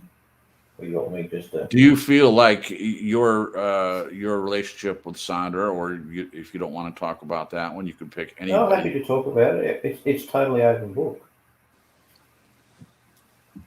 Authentic. Yeah. So is there a question, or you want me to just go for it? Do you feel like I thought I stated the question. Do you feel like your relationship with Sandra, do you feel like it grows and blossoms? Absolutely. It's Okay. amazing. But Yeah. neither of us are believers. Right. And to us, the concept of a God is irrelevant in our lives. But it Right. has made... See, that's what I say. People are free to do what they want. That's to give them that gift, to allow someone to be who they are. Right. And not be judged for it is a wonderful proposition. Yeah. Right. And it's one of the reasons that you're here. We've always had a really open friendship with you, Yep. Glenn, and we've Yep. never tried to change your mind or Right. browbeat you with the Bible. We accept where you are at, and you do the same for us as well, which is wonderful. And yeah, I'm well aware I'd be the only non-believer here. Right. But Right. I don't feel in any way threatened or out of place. Right. And it wouldn't work if you did. You wouldn't put up with that, and neither would we if there was any kind of uncomfortable relationship in that way. It just wouldn't work. We wouldn't be able to do the broadcast in the way that we do. So yeah, that's proof positive that despite what some preachers will preach, and they take Scripture out of context and don't put it in the way that it was meant to in the context of the whole chapter, talking about not having relationships with unbelievers, or don't be unequally yoked with unbelievers. I would propose to you the idea of if Jesus had that attitude, then nobody would have been saved. He wouldn't have healed anyone. If that was a basis for them to already have been saved to be healed, then no one would be healed. Certainly from my observations, I think there's a heap of people who are unauthentic or not authentic who are both believers and non-believers. Oh, yes. So, yeah, exactly. Oh, my gosh, yes. We could do a whole broadcast on that. Yeah, so what Glenn is referring to, there are plenty, he's not just focusing on believers or people that say they're believers, but there are plenty of so-called Christians that say they're believers, and they're I don't even know what I would call them, but they're not authentic people. They're really not. And same thing on the other side. Just people in general, some are not authentic. They're not kind. They're not loving. They're not gracious. But narcissism apparently it doesn't just apply to non-believers. It's an equal opportunity spirit. It comes definitely from pride. We all know about pride. It definitely comes straight from pride, and pride is definitely warned about. We lost Jen for a second. I'm sure she'll be back, so we'll get her in there. Nez, no problem. So we this is our first episode with StreamYard, and so I've got some new tools to be able to play with, and so we're just kind of playing around with this, and I love the ability to put people's comments up there. And you had some really great comments. A lot of people have said some really good things. We'd like to, while we're in this middle place, I want to say hello to the Poor in Spirit who popped in. Welcome. Thank you for coming by. I'm guessing you came over from a video that Renee made. She so kindly sent some people our way, and we're grateful for each and every one of you. This is your first time on the broadcast. If anyone who's a regular in the chat, if you recognize anyone that's new, please make them feel welcome. Hopefully I'm making you feel welcome. So thank you. All right. Well, they've given me a lot to go with here. See, this is what this is a beautiful thing. The more people that come, the more comments we could only have a couple questions of our own, and we would get enough questions and comments for people in the chat to run a whole 2-hour broadcast. That's amazing. Yeah. Nez Lever said, my experience, the narcissist pretends to be perfect and happy when in reality they are imperfect and miserable. Yes. Yeah, because here's the truth. They pretend, what you said there pretends to be perfect and happy. They're neither of those things. Yeah. They're neither of those things. So they have to live in a constant pretense of being perfect and happy, and they are anything but. What a great point. Thank you. Yep. Anyone want to comment on that? It's not part of our questions, but I think it's definitely a profound statement. Do you want to comment on that, Jen? I would just say from my experience, it's very true. Yeah. Oh, no. Yeah. Oh, my gosh. Yeah, they're miserable people. And the weird thing, too, is, having been in a situation like that, it's, and we've talked before on the show about how you and I both fell in love with the potential of somebody instead of who they were when we met them and what they showed us, But I forgot what I was going to say. That's happening to me a lot tonight. Sorry, guys. Oh, that's okay. That's okay. You've had a long day. Completely understandable. Yeah, a long weekend. Long weekend, yeah. Yeah, it was very interesting to me how he, we had a store together, a business, and he really put forth this facade to all of our customers and friends and family that he was always happy and had the dream, job of his dreams. And, but behind closed doors, he was miserable and angry and rageful. And then on top of that, it was always someone else's fault. It was God's fault. It was, everybody, and not just people, like rain and cold and hot and traffic and oh my gosh. And so there was a few times I tried to point out to him, look, if you can, you're giving away your power, it's the power of the mind in the sense, not new agey, but to be grateful for what you have, to be thankful for things. You can't be grateful and thankful and be angry at the same time. And that's a quote from your sister, from Shannon. And to put, it was almost like he was always putting the power in the weather and the traffic and other people and the government and taxes and their AC unit being too cold or a heater being too hot or, just on and on and on it went. And it just, I tried pointing out to him a few times of, again, being grateful and thankful for things. But if you're upset with things, why not try to change them or change yourself or, to grow in that way? And he just never was interested because he truly thought he was perfect. And it was everything and everyone else around him. If they would just get their SHIT in order, then he could finally be happy. Oh, and I tried saying life is just crazy and we live in a fallen world. Like that's never going to happen. Right. So you're always going to be miserable. And he didn't like that answer. So. Well, when I first asked the question, for a second I thought, well, maybe she doesn't want to talk about this, but I was wrong. There it You were is. wrong. There it is. There's a Yeah. lot to say because Jen has firsthand experience with this, and a lot of us have. Even if you don't really know who the narcissist in your life is, I can tell you you've probably met one. Even if you can't put a finger or a name to it, we've all been around these people, and it's a talk about a real It's a black hole. pandemic. Yeah, it's It's a sucking black hole. it is. It is. Thank you for that, Jen. I want to say hello again to Rachel. And of course, Rachel, we know that you're a longtime listener and we love you too. Thank you for coming in and saying something in the chat so I could say hi to you. Thank you. And Nez Lever says, Jason, it is going well. Smiley face with lots of teeth. Thank you for that, Nez.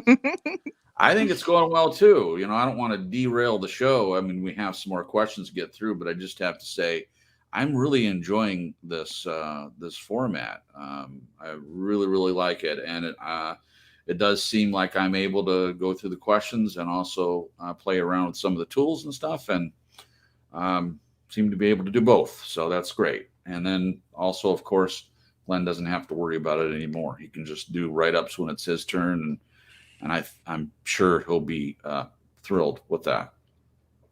Okay. Any other? I want to see.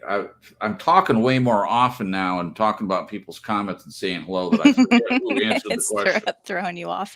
I forget who answered the question. So I even forgot what the answer was. Question was. Okay, is that enough for the relationship to grow and blossom? That was as far as we got. Yeah, Glenn and I both answered. Okay, did you great. answer? I did. You did. Okay. I did. Okay.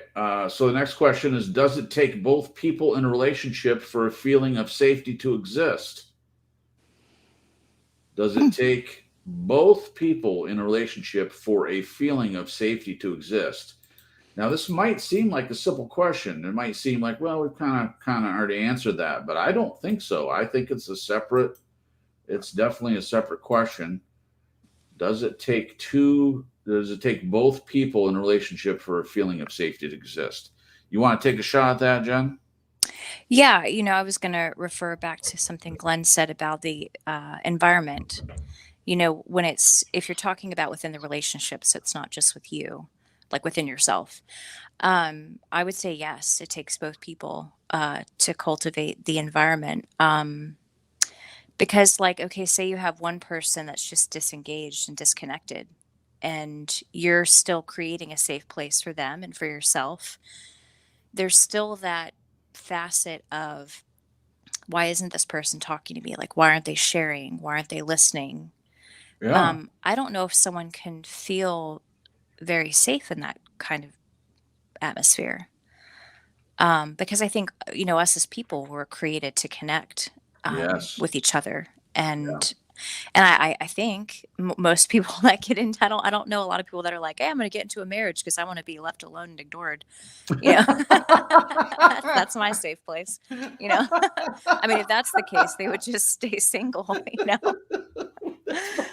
I was laughing already, and then at the end you said, "That's my safe place." I don't know if anyone caught it because I was laughing. Wow, that's my safe place. Yeah. Now, for some people that might be narcissists, that's exactly what they want. They want a slave and someone to do their laundry and cook meals and do dishes, and that they can ignore, and they'll stay and just continue to be a slave. Yeah. And unfortunately, that was my situation for a little while. Yeah. A long while. Not anymore. Not Woohoo! anymore. Party! Yeah, definitely. Praise God. I'm going to say that. Praise God. Yeah. Thank you, Jen. Yeah. I'll go to you next, Glenn, and then I'll go last. So this one, does it take both people in a relationship for a feeling of safety to exist? I think so. But I think, as I mentioned before, I think that safety can be across the board, but in the most dysfunctional or codependent or whatever you want to call it, sets of relationship scenarios, there can still be safety between two people. It doesn't have to be a healthy relationship at all. Huh. Well, if you're in a happy that, codependent relationship and you're both totally dysfunctional, it can still be safe for you yeah, because that's that's very where true. you find your safety in dysfunction. Yeah, that's a good point. Yeah, so it is not just a question to be directed to health of relationships. That's for sure. Because I think there's actually more people who are that out there that have a crap. Well, we would say is an unhealthy relationship, but to their mind, they think it's fantastic. Well, you bring up an interesting point there. That last thing you said. Yeah. So who are we to judge what's safe for someone else? But we're not doing that. We're just asking the question and we're answering from our own perspective. But yes, what's safe to you may not be safe for someone else. What Jen feels like is safe may not be what feels safe for Glenn. That's the beauty of asking and answering questions from different perspectives. I mean, literally, that's the beauty of it. Is you can come up with different answers. The three of us, sometimes we agree, sometimes we answer a question, and the other two go, "Oh yeah, well, I don't have much to add." That happens. But sometimes the questions, especially Glenn, especially the questions come from a different angle. Nobody laughed at my little attempt there. I had a delay laugh. Sorry, What was babe. that? Delayed laugh. Was that a speech?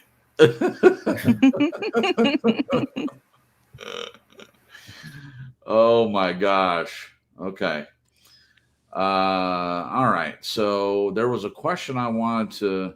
Oh, here I'm going to go back to this real quick, and then I'll answer.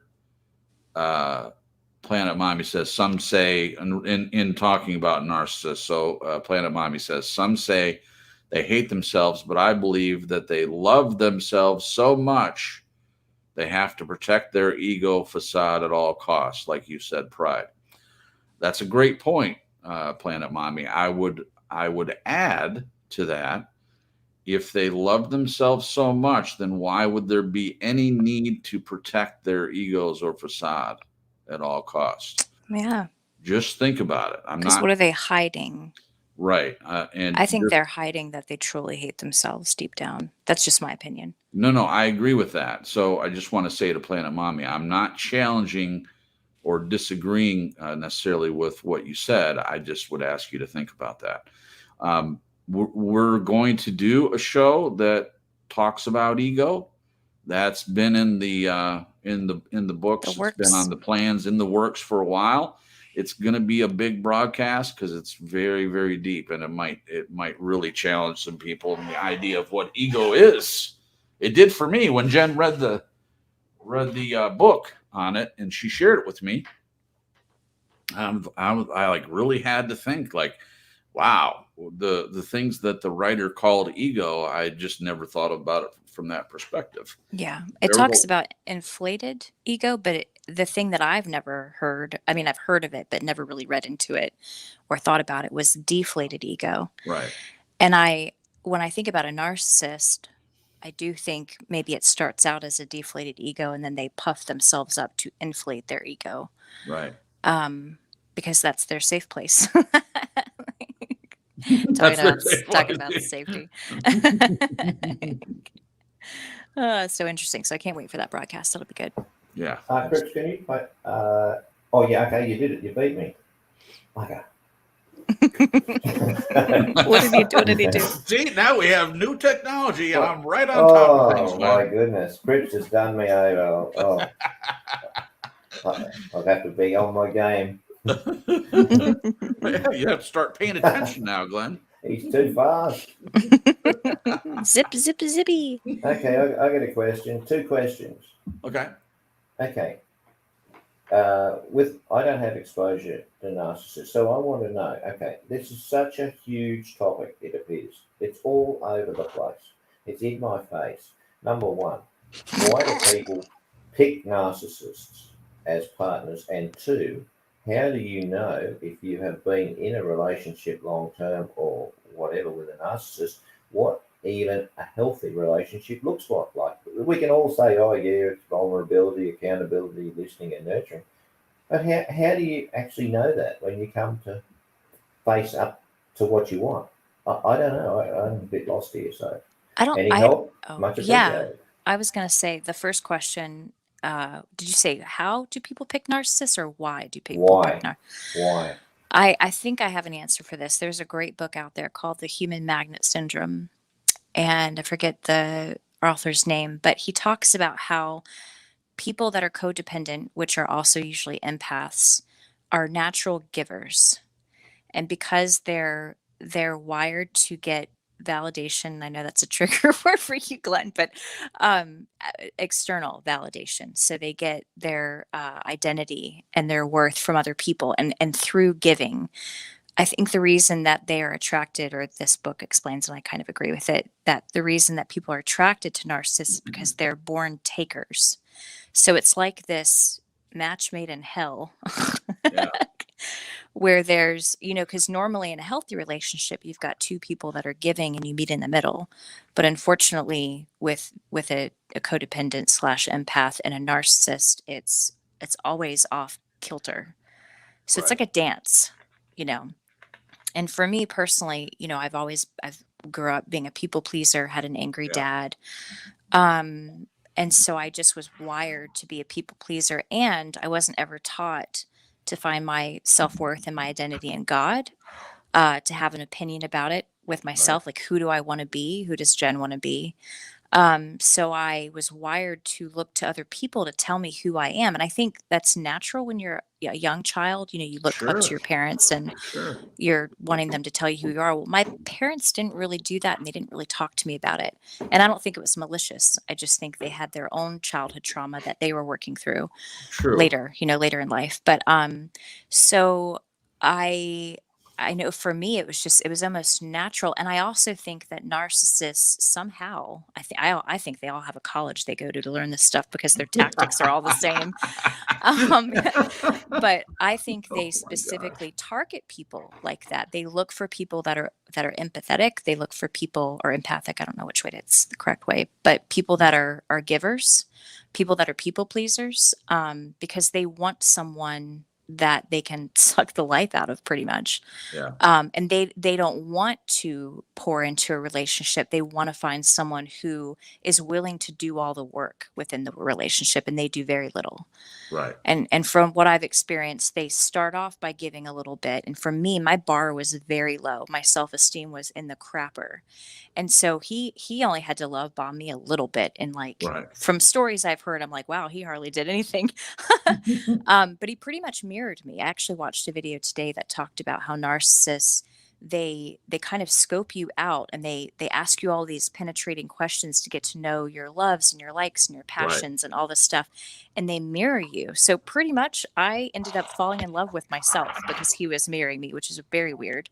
Wow. But then as time went on, and when they hook you, they start realizing that they've hooked you, and they can just let the mask drop, and Right. then out comes the monster.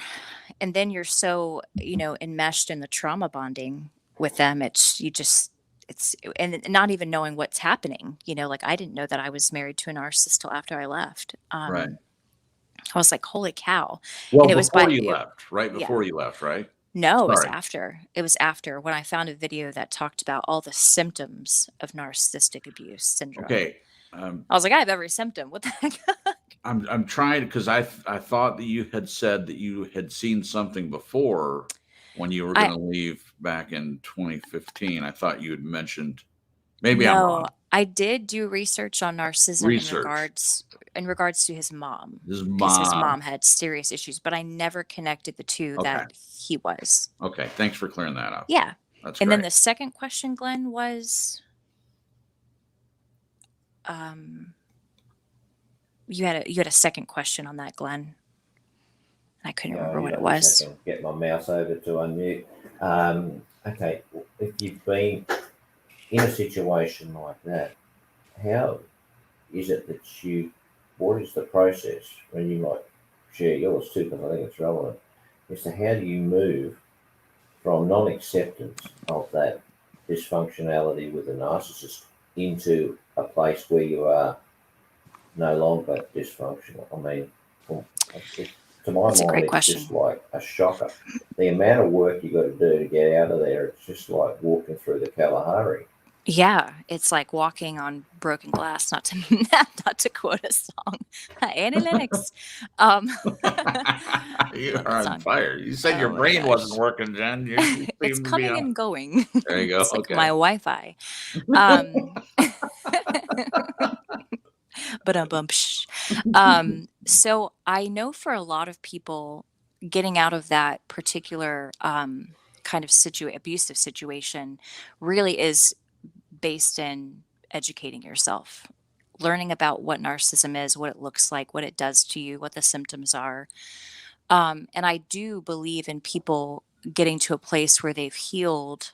Not, I mean, you can't necessarily heal all the way, you know. I mean, some people that can be their goal before they move on to another relationship.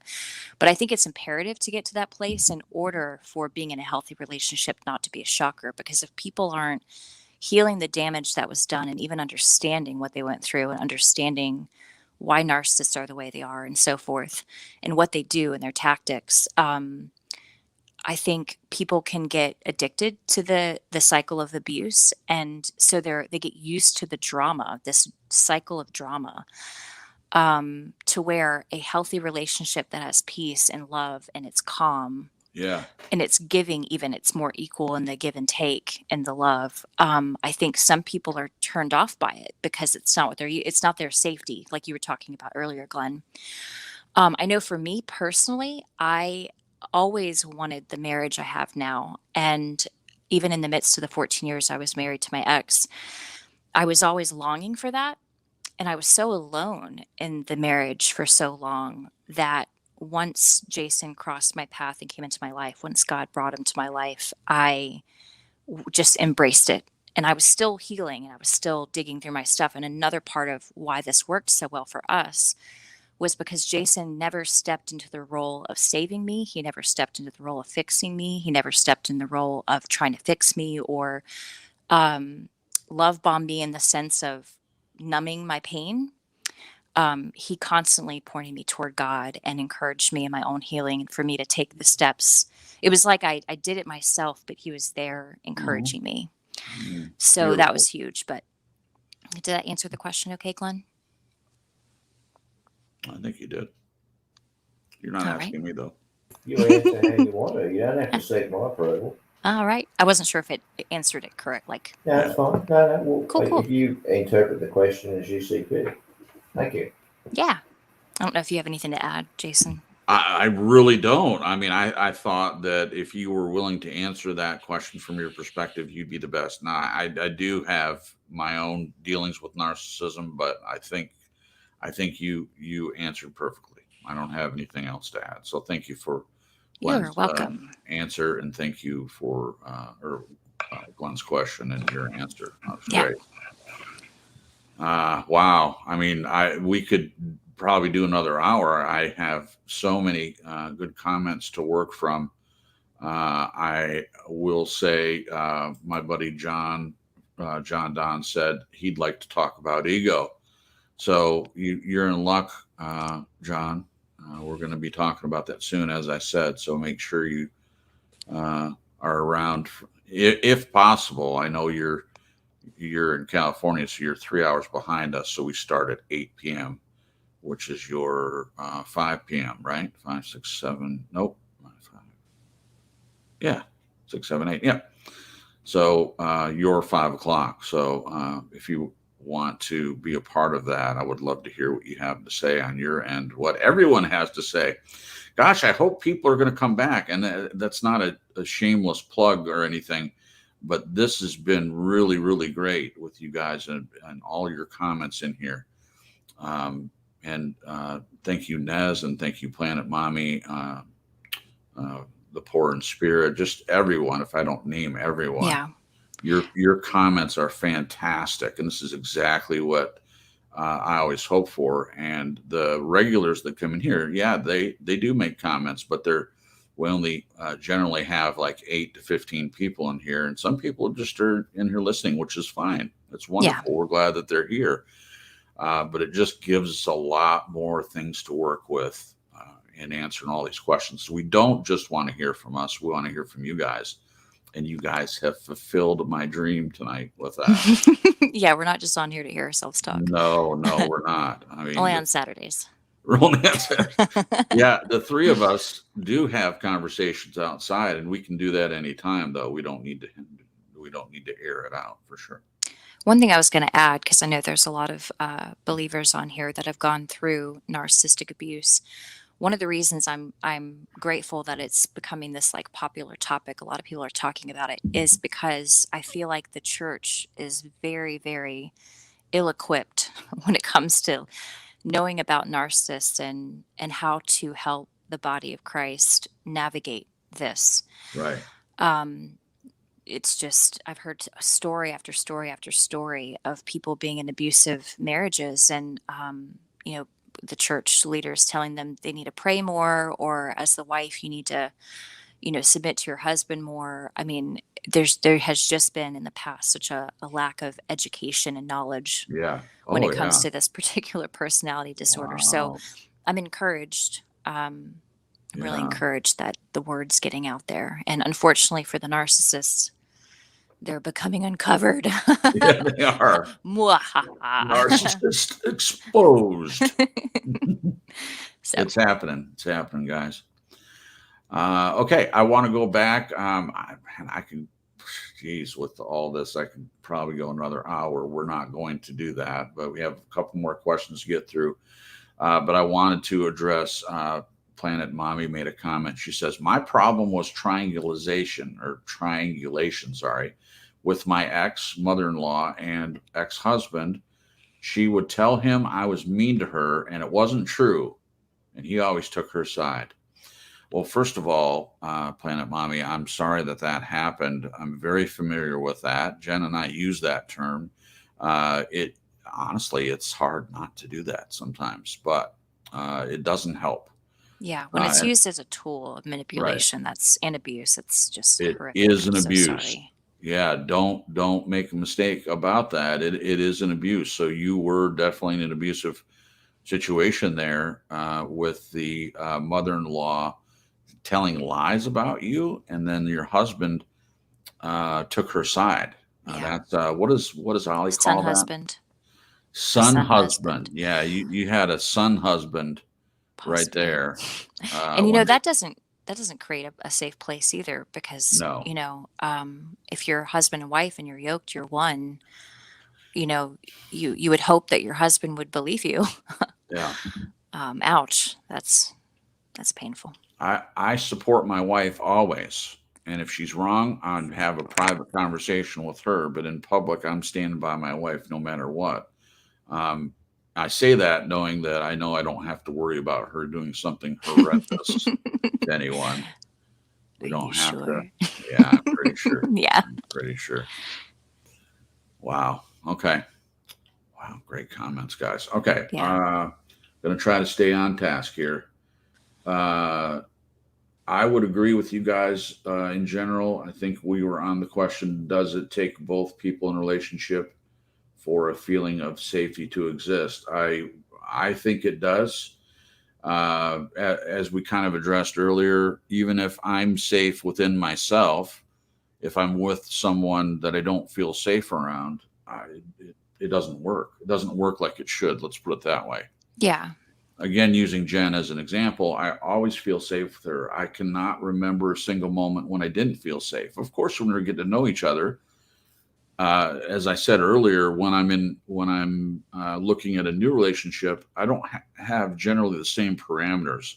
I know there's going to be some potentially uncomfortable moments of getting to know someone. So it's not that I'm laying the boom of the idea of what I expect ultimately in a relationship right at the beginning.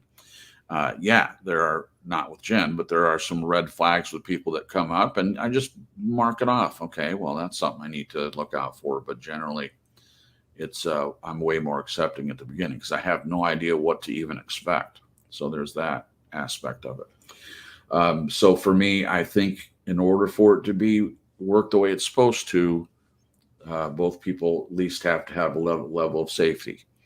And as we determined, based on Glenn's comment earlier, it's understandable to have the person not be perfect.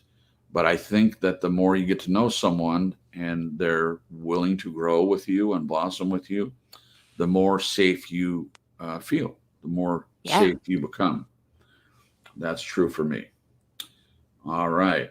All right. Now, the follow up question to that is that healthy or unhealthy? So I think Jen is saying with the question we just asked, does it take both people in a relationship for a feeling of safety to exist? And then the follow up question, is that healthy or unhealthy? You want to fill that out a little bit before we answer? Yeah, I kind of had Glenn in the back of my head, which happens sometimes. I have my Okay. Glenn hat on, like he has his God hat on Sure. sometimes. Sure. And so I was thinking about it from the perspective of if who you are, internally and externally is based on you, it comes from an internal place, not based on externals. Um, wouldn't it be healthy to say that you are who you are despite what anyone's doing around you? So I was kind of thinking at it from that angle. Yeah. But at the same time, I think it's what is the word? The bird is the word. I think it's natural for someone to, for it to take two people within a friendship or a relationship, Yeah. close relationship, for there to be that give and take that cultivates the environment that you're in together. Yeah. So yeah, that's not really answering the question, but that's where Yeah, it that's is. where I was at when I was when Yeah. I wrote out the question. It is. Okay. Yeah. So is that healthy or unhealthy then? You're saying the idea that both people needing to be safe. I think it is. Yeah. I think that is a healthy expectation, in my opinion. Yeah. Now, if That somebody was coming from the perspective of now I can't be healthy unless the other person's healthy too. If they were going at it from that perspective, right. that probably would be unhealthy. I would agree. Yeah. Yeah, you need to be, in my opinion, speaking for myself, I need to be healthy regardless of what other people do. Yeah. I'm worried about my own health and not the health of others in that way. that sounded weird. Of course, I'm concerned about other people's health. Jeez. Now, unfortunately, in my situation, I do feel like my growth and health was stunted from being in an abusive relationship, which I think is normal. Mhm. Because I desired to grow together, and I desired to grow and move forward in life and learning and growing together. My dad said something, he shared something when my mom started going to counseling. She started going to ACOA because her parents were alcoholics. But my dad had said that, or he shared, and he's very open now with sharing, but he said that he started going with her because he didn't want to be left behind. And I remember thinking about that comment in my marriage, and I didn't want that to happen. I didn't want to, and I wasn't thinking about it in the sense of like growth per se, Right. but I wanted my husband to come with me. I wanted him to have that same goal. And it just wasn't there. He just had no want. I think he's probably the same person that he was when I met him, now. Right. Right. So yeah. Wow. Great. Okay, Glenn, what about you? Is that healthy or unhealthy? So you heard Jen's answer with you being in her head. So let's see how well your answer matches up. What do you think? Would you mind just putting that question again, please? Yeah, sure, absolutely. So based on the question we just asked, this one is that healthy or unhealthy? So it's based on, does it take both people in a relationship for a feeling of safety to exist, and is that healthy or unhealthy?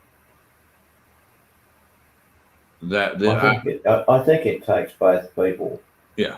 to have an equal balance, Uh-huh. even if it's an alternating balance between giving and receiving. I think that's where the health comes from. Right. And without that, I think it's out of skew. So I do think it takes both people. There's got to be an equilibrium somewhere, Right. surely. Sure. So yeah, I was as an acknowledged extreme giver in the past, it took me a lot of effort to realise that I had to become a receiver in order to have a functional relationship. Oh, wow. Wow. That's deep. That is deep. Yeah, thanks. Wow, this is how my mind's blown. This is just wonderful. I know I keep saying that. For those of you that are new, you're like, well, what was this guy talking about? It's like, yeah, it's just a lot better with a lot more people making comments. That's all. That's the point. All right. I think we all answered that one. Okay, this is a good one. What makes you feel safe in your close friendships or relationships? What makes you feel safe in your close friendships or relationships? What do you think about that one, Jen? Jen. um, when I can tell somebody else is being authentic, I don't know how I tell. Maybe it's from being an empath, I don't know, or just being observant, but I feel like you can tell when someone's putting on a show and when they're being authentically themselves, even if they're an ass. But not saying that's safe or comforting or anything, but Definitely like, isn't, run right? away, run away. Yeah, run away. But I think, I know the people that I've come across in my life, and there's been few, it hasn't been a lot. People that just are very authentic and open, is just wonderful. And that's definitely something I look for. Gosh, what else? People that you can share things with and they don't share it with other people and they don't gossip. And I was actually Right. going to mention, I had an old friend, and it was actually a narcissist friend, who just gossiped all the time. And I guess this plays into that whole, me assuming everyone's safe and just being so focused on being safe for them. It took a while. It took, a handful of her ghosting me multiple times and some other things happening where I had to sit back and think, okay, if she's like sharing with me all of this stuff from people that live in our town, things that I don't think they would be too happy that she's like telling me, Right. what is she saying about me? That is a great So point. yeah, that was another red flag. Yeah. And so that's something else, if people gossip or not. I'm trying to think of any others. Those are two big ones. Hmm. That's good enough. Yeah, Unless you yeah. have something else you want to add. I'll let you guys answer, and if I'll raise my Okay. hand. All right. What about you, Glenn?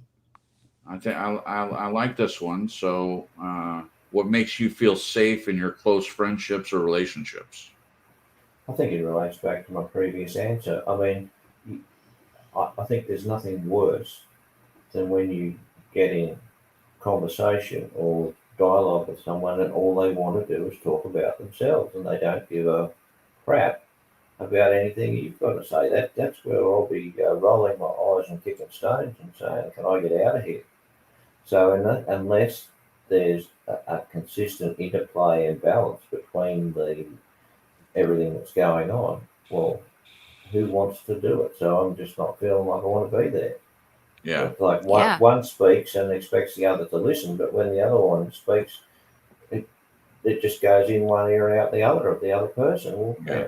that just that doesn't cut it. no, I can't No. take that. So that No. is a huge turn off to me. So that's my biggest one. Wow. that actually Just made me think about another. But I'll let you finish first, Glenn. No. no, that's all good, Jen. I'm just saying there are things like that where we're out of balance and it's all directed towards one end of the scale or one end of the person, or one person, and the other one feels like, well, they're just not really part of this. All they Yeah, are is a bystander. No Right. thanks. That's not a relationship. yeah. Right. And would you say that kind of looks like one person doing all the work to maintain the One person friendship? doing all the input, and the other person, when the other person speaks, it's almost like there's a disdainful attitude. Or I don't really care what you got to say because all I really want to hear is what I say about myself. And Right. you say you haven't met And narcissists? You sound well, like you not got them really, pegged. not like this, but not like this, but there are people I've met that all they want. I had this happen a couple of weeks ago. Someone came to the house, have a look at the work that we're doing, and all they did for 30 minutes was talk about themselves. And I'm just saying, oh, This is like the biggest off put in history. I don't want to hear it. Yeah. Right. I Yeah. can't take it. Yeah. Get in your car and drive off. Will you hurry up? Well, Um, they don't care what you've got to say. no. They don't care about you at all. You don't exist. Well, Nope. there's nothing worse than feeling you're smaller than a flea. Yeah. Right. And I'll add to that the friend I mentioned, the ex-friend. She, anytime I would talk, she would try to end my sentences.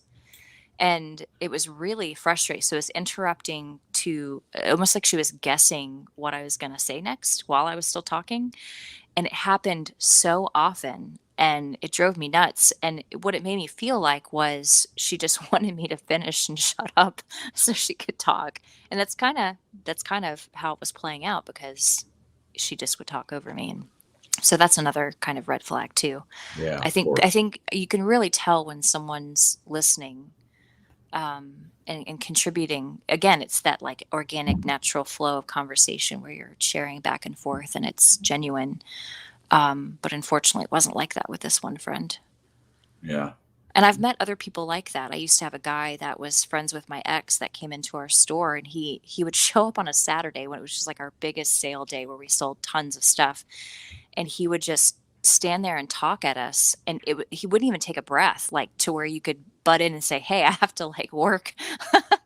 He just would talk. He would I have talk to like at you, work. and he was so Yeah. nice. But it was so rude. And like you're trying to do this like body language and darting your eyes about, trying to like hoping that he'll get the gist, and be like, Yeah. oh, I'm sorry, I'll finish talking it once it, thins out, like the crowd in the store thins out around. But no, there wasn't any of that. It was exhausting. Oh my gosh. It's exhausting hearing about it from your Yeah. perspective. Yeah. That's rough. That's Yeah. rough for sure. Okay, and we can keep you guys here another hour, but we can get through this. So I'll answer this one. What makes you feel safe in your close friendships or relationships? I like both of what you had to add. Glenn used the term balance. I love that term. I think everything needs to be a balance. I didn't come up with that. In the justice system, they say, they've Checks and balances. liberty has a scale, and they put things in the balance. It's used for the afterlife with different religions. The idea of the good things go on one side, the bad things go on the other, and whatever wins out decides your eternal state. Of course, that's not what we believe. But there's this idea in nature, the nature that I believe God created. There's a nature of balance. There's things that I feel like should be a balance with us. It's not being on all the way to one side or all the way to the other side. It's finding a balance. So that's true for me in relationships too, to have things balanced out. Both of you said some good things. Being a good listener, that's a sign for me that someone is on the way, at least, to being safe in my close friendships. And I much prefer people that listen. I can sit there and listen to someone. Jen has said, and it's so nice for her to say, I'm a good listener. And I became a good listener by hearing other people interrupt and observing others not listening to one another. And I thought, in the idea of communicating, and I was someone that always desired to figure out how to have a good relationship. I saw my parents struggle, go through divorce, get married again, and then go through the breakup again. And what I saw as the main problem, there were several problems, but one of the main problems was certainly a lack of listening, a lack of communication, maybe listening but not hearing. We did a show almost 3 years ago or 2.5 years ago on this very concept, the difference between hearing and listening, or listening. I forget what the title was, but we talked about this in more detail. That's important. Showing up, it's important to me. I'll just tell you a quick story. It's going to be very quick. Could go into more detail, but my ex, when we were dating, we would make plans to do things. And I can't tell you how many times I was waiting for her and she didn't even show up or call. She was often late if she showed up at all. And sometimes she texts me, "Oh, I'm sorry," but you do that enough times, and you just come to expect that the person's not going to be there on time. Jen and I went to meet a friend tonight for dinner, and I missed a turn, and it was my fault. We were late, and I was frustrated by that because I am a person that likes to be on time, because I know how it feels to set an appointment to meet someone, and you're waiting, and they're not there. Now, I was driving, so she texted him for me. He was fine with it, but still, I'm just saying that I feel uncomfortable with that. So the person showing up, the person just being there, it's not hard. I don't think it's hard to show up in a relationship. So I'm not just talking about coming to locations on time, being available. That's a big one. Being available for me, I'm available for them. That makes me feel it makes me feel safe to know that I can count on this person. I can rely on this person. And that builds a sense of trust. Trust in a relationship is something I covet. Uh, I can trust Jen. There's not. I can honestly say there's not a part of me that doesn't trust her. If she did something unexpected, I would struggle with, wow, how did this happen? I trust her completely. I do things on my end to build trust. My computer, for instance, my computer is always open. I don't have a password on it. So if she ever wanted to check and see what I'm doing after she goes to bed, late at night, if I'm up late, she can come in and look at my history anytime, and she'll see that I don't delete it. So she can go and check what websites I've been to. My phone does have a password on it, but she knows the password. So it's being transparent and being open. So when the other person is transparent with me, I feel way safer when they're willing to share from their perspective. It's not just me sharing. Now, sometimes you meet a person that they're a good listener and they want to hear about you, and that's fine. If you both agree to that and you're not really trying to build a relationship, that's a different scenario. Like going to talk to a therapist. You're not going to be friends generally with your therapist. You're going to talk about your issues. They're there to listen and offer suggestions if it's the right kind of therapy. Other times they just let you try to figure it out by yourself. And why do you have to pay someone for that? I've never understood that, but I'm just saying there's different types of relationships. So give and take, balance, trust, all those things. I could go on, but I won't. They make me feel safe in relationships. What a great question. Why, thank you. Okay. Next one. What are things in a did everyone answer that one? I think we did. What was the last question? It was what makes you feel safe in relationships? Yeah, Okay, yeah, I answered. We did. What are things in a relationship that make you feel the opposite of safe, or what things make you feel unsafe? Ooh, Go ahead, good Jen. one. Yep. Oh gosh, how much time do you guys have? No. I have hands-on experience with this. Well, people are still sticking around. So, someone getting angry and yelling, punching walls, um, not respecting my safety and, Right. and what makes me feel safe. Um, gosh, spiritual abuse, financial abuse. Oh gosh, Wow. road rage. Yeah. Those are some good ones. Yeah. People keeping secrets. That's something else. That's something that doesn't make me feel safe. Wow. Honesty, even when it's hard, is really imperative for me. That's a good one. I like that. really delight in that. I just, I think when two people can come together and work through something really hard, Yeah. if they're wanting to build the relationship and make it stronger. I had one friend that I worked for before she moved to California, and she had a cleaning business, and I was going through a lot of stuff, and she knew, and not, she knew that I was going through stuff, not that she wanted to do this, but I made a mistake at one of the houses we cleaned, and I accidentally spilled some toilet bowl cleaner on a white bathroom carpet. And I don't remember doing it. I just was so out of it, and I was in a lot of physical pain because of the abuse that was going on. Yeah. Yeah.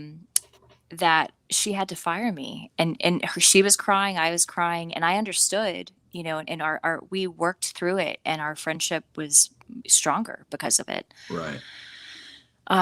So I can really commend people that, if they're wanting to stay within the relationship or the friendship, I think working through something really hard and uncomfortable and difficult can really benefit the connection and the relationship. So Wow. Thank you, yeah. Jen. Good Yeah. answer. All right, Glenn, what about you? What's the opposite? We talked about what the positive side or what makes you feel safe in a close friendship or relationship. What things in a relationship make you feel the opposite of safe? Without having to try to quantify it as like picking the eyes out of 20 different things, I'd say my intuition usually tells me when it's not right. Okay. How does that sound? Wait, say that one more time. My intuition tells me I can feel it's not right. So Ah, usually I'm wary, and then I can bet my bottom dollar that things will start to pop up. So in other words, intuition tells me in advance. I really just sit there and wait for the reality to show up. So I'm already, not feeling too comfortable with it. yeah, like on guard, No, not so much on guard, aware. aware. That's a better But word. it's almost like an expectation. If your intuition says to you that something's not right, yeah, it's. I would tend to trust that over anything else, and I don't think I've ever had a scenario where I've actually been wrong as such. It mightn't have been the outcome that I expected if I was just thinking about it, but intuition to my mind is protecting you. That innate feeling that you're aware of stuff. So yeah, so I think that's if I feel unsafe, my intuition will tell me. I don't really have to go down and dig to the nitty gritty about it. Okay. That's good Okay. enough. Thank you, Glenn. Yeah, so good answers. I like the intuition thing. Jen said a lot of things that I agree with. I don't need to go back over those, but I would just say that, yeah, pretty much the opposite of the things that I mentioned, like not being there, not being available, not being a person of their word, being untrustworthy. Um, it really, really bothers me when you reach out to someone and they don't ever respond, don't return your text and don't call. That bothers me. I don't know if yeah, I guess I don't feel safe. Like I don't feel like they are really interested in even really having a relationship if there's no contact. I think that's a big one. I think that would slide into Glenn's intuition area. I should intuit that they're not they're not really interested. Probably they're just not that into you, Crips. So fortunately, I don't need to worry about that because honestly, I mean, I do have friends. Like I said, we met a friend tonight. It was great to get out and stuff like that. But um, and this might be sickly sweet to some people, but I really get a lot of everything that I need in a relationship from Jen. I've done the male friendships, I've done the going out, all that stuff before Jen and I met. So in essence, it was out of my system. I had grown and matured, and I just didn't have as much of a need for that. That's not to say that I didn't enjoy what we did tonight, meet with the friend I've known for a long time, over 20 years now at this point. It was great. And I'm not saying we won't do that again. I'm just saying that I get a lot of my needs met by spending time with my wife.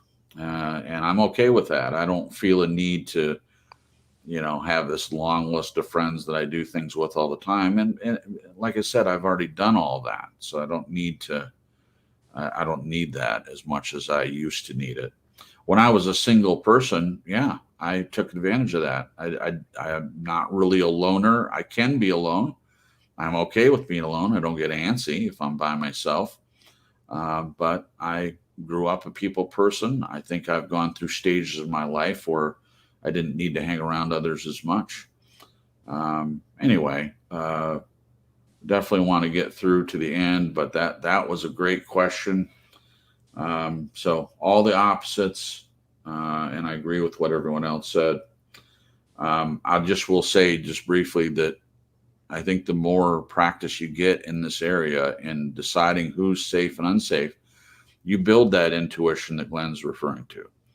I think if we had more time to dive into that, I'm sure he would admit that he didn't always have that intuition. I think it's built, in my opinion, it's built over time and experience. Chris, I've always had it, but it was overwhelmed by my own dysfunctionality and need to have stuff rather than admit the truth to myself. Does that make any sense, or you want me to elaborate? No, that makes total sense. I get what you're I saying. would ignore my intuition, but I realised as uh, that was at my own peril, and I stopped doing it quickly. Yeah, that's good. Yeah. Thank you, Glenn. And Were you going to say something? I was going to say the last question I don't think we'd have to do because it was sort of a repeat of one before. Okay. I think. Yeah, what makes you One. feel safe in your close relationships and friendships? So we kind of went over that in the last questions. What do you look for? That would be kind of the same, right? Okay. Yeah. What do you look for? Yeah. Are you aware that you seek out others that you feel safe with? I guess. Are you aware that you seek out others that you feel safe with? That you will feel safe with. Will feel safe with. Okay. How do you decide who is safe when? Yeah. What do you look for? Okay. Well, does that mean we're at the end of the questions? I think so. Wow. How do you decide what? I think the intuition thing that Glenn mentioned, I think his is pretty strong. I think we all kind of have that, that gut feeling. I would call it a gut feeling. Yeah. Some would even say, for a believer, it can be heightened with the Holy Spirit. That's what I believe. But I Yeah. kind of went through what Glenn went through, where I just totally ignored the gut feelings Right. and gaslit myself. Oh, he's just having a bad day, or oh, he just had a hard childhood, or Yeah. Oh yeah. oh, that person's just really excited. That's why they keep interrupting me. you Right. know, Right. stuff like that. So, yeah, learning to listen to your gut, I think is imperative and very important when it comes to deciding if somebody's safe or not. Wonderful. For sure. Okay. All right. Well, Jen, do you want to read the thing at the end, and then we'll say our Sure. good nights to everyone, and we'll let everyone go home. Well, probably some Yes. people are listening at home. We'll let everyone go because you guys have been great to stay around this long. Yeah, Appreciate that. We usually try to keep it at 2 hours. Sometimes we go a little bit longer, and certainly with all the new people we had in here tonight, that was it lovely. just yeah, it was lovely, and on a new platform, and you guys came really at the right time, and very grateful to Renee for sending you guys our way, and yeah, thanks for being here. And I'll say something more about that toward the end there. So go ahead, Jen, if you're ready. Read the ending, and we'll say our good nights. Yes. We hope all of you have at least one person in your life that you feel truly safe with, safe to be fully you, and it's embraced.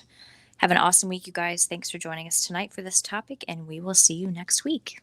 Yes, thank you, Jen. Yes, we hope to see everyone next week as well. I mean, we love our little group of listeners, but hopefully we've added some new folks that will come back and spend some time with us. You guys, like I said, and I can't say this enough, we do appreciate your comments. We love meeting new people, and we hope this has felt safe for you to be here. Hopefully you felt loved in the chat and recognized and things like that. So thank you for being here. We do broadcasts at 8 p.m. Eastern Standard Time, wherever you're at. Eastern Standard Time, 8 p.m. Usually about 2 hours, and this is the broadcast, guys. This is what we do. This just overwhelmed. There have been so many good comments in the chat, and we have this new tool where I can put things on the screen and stuff. So we may not need the slides. We can just put the questions up like this. We're trying to decide whether to upgrade to the next version of StreamYard, or whether it's going to be okay. And we'll be figuring that out in the coming weeks. And you can do a few more things, a couple more options with paying for it, but we'll talk about that. We'll get back to you guys on that. Okay, so we'll let the panel say goodnight, and we'll start with Glenn. Glenn, say goodnight to all these wonderful people. Sorry, I had to unmute my mic.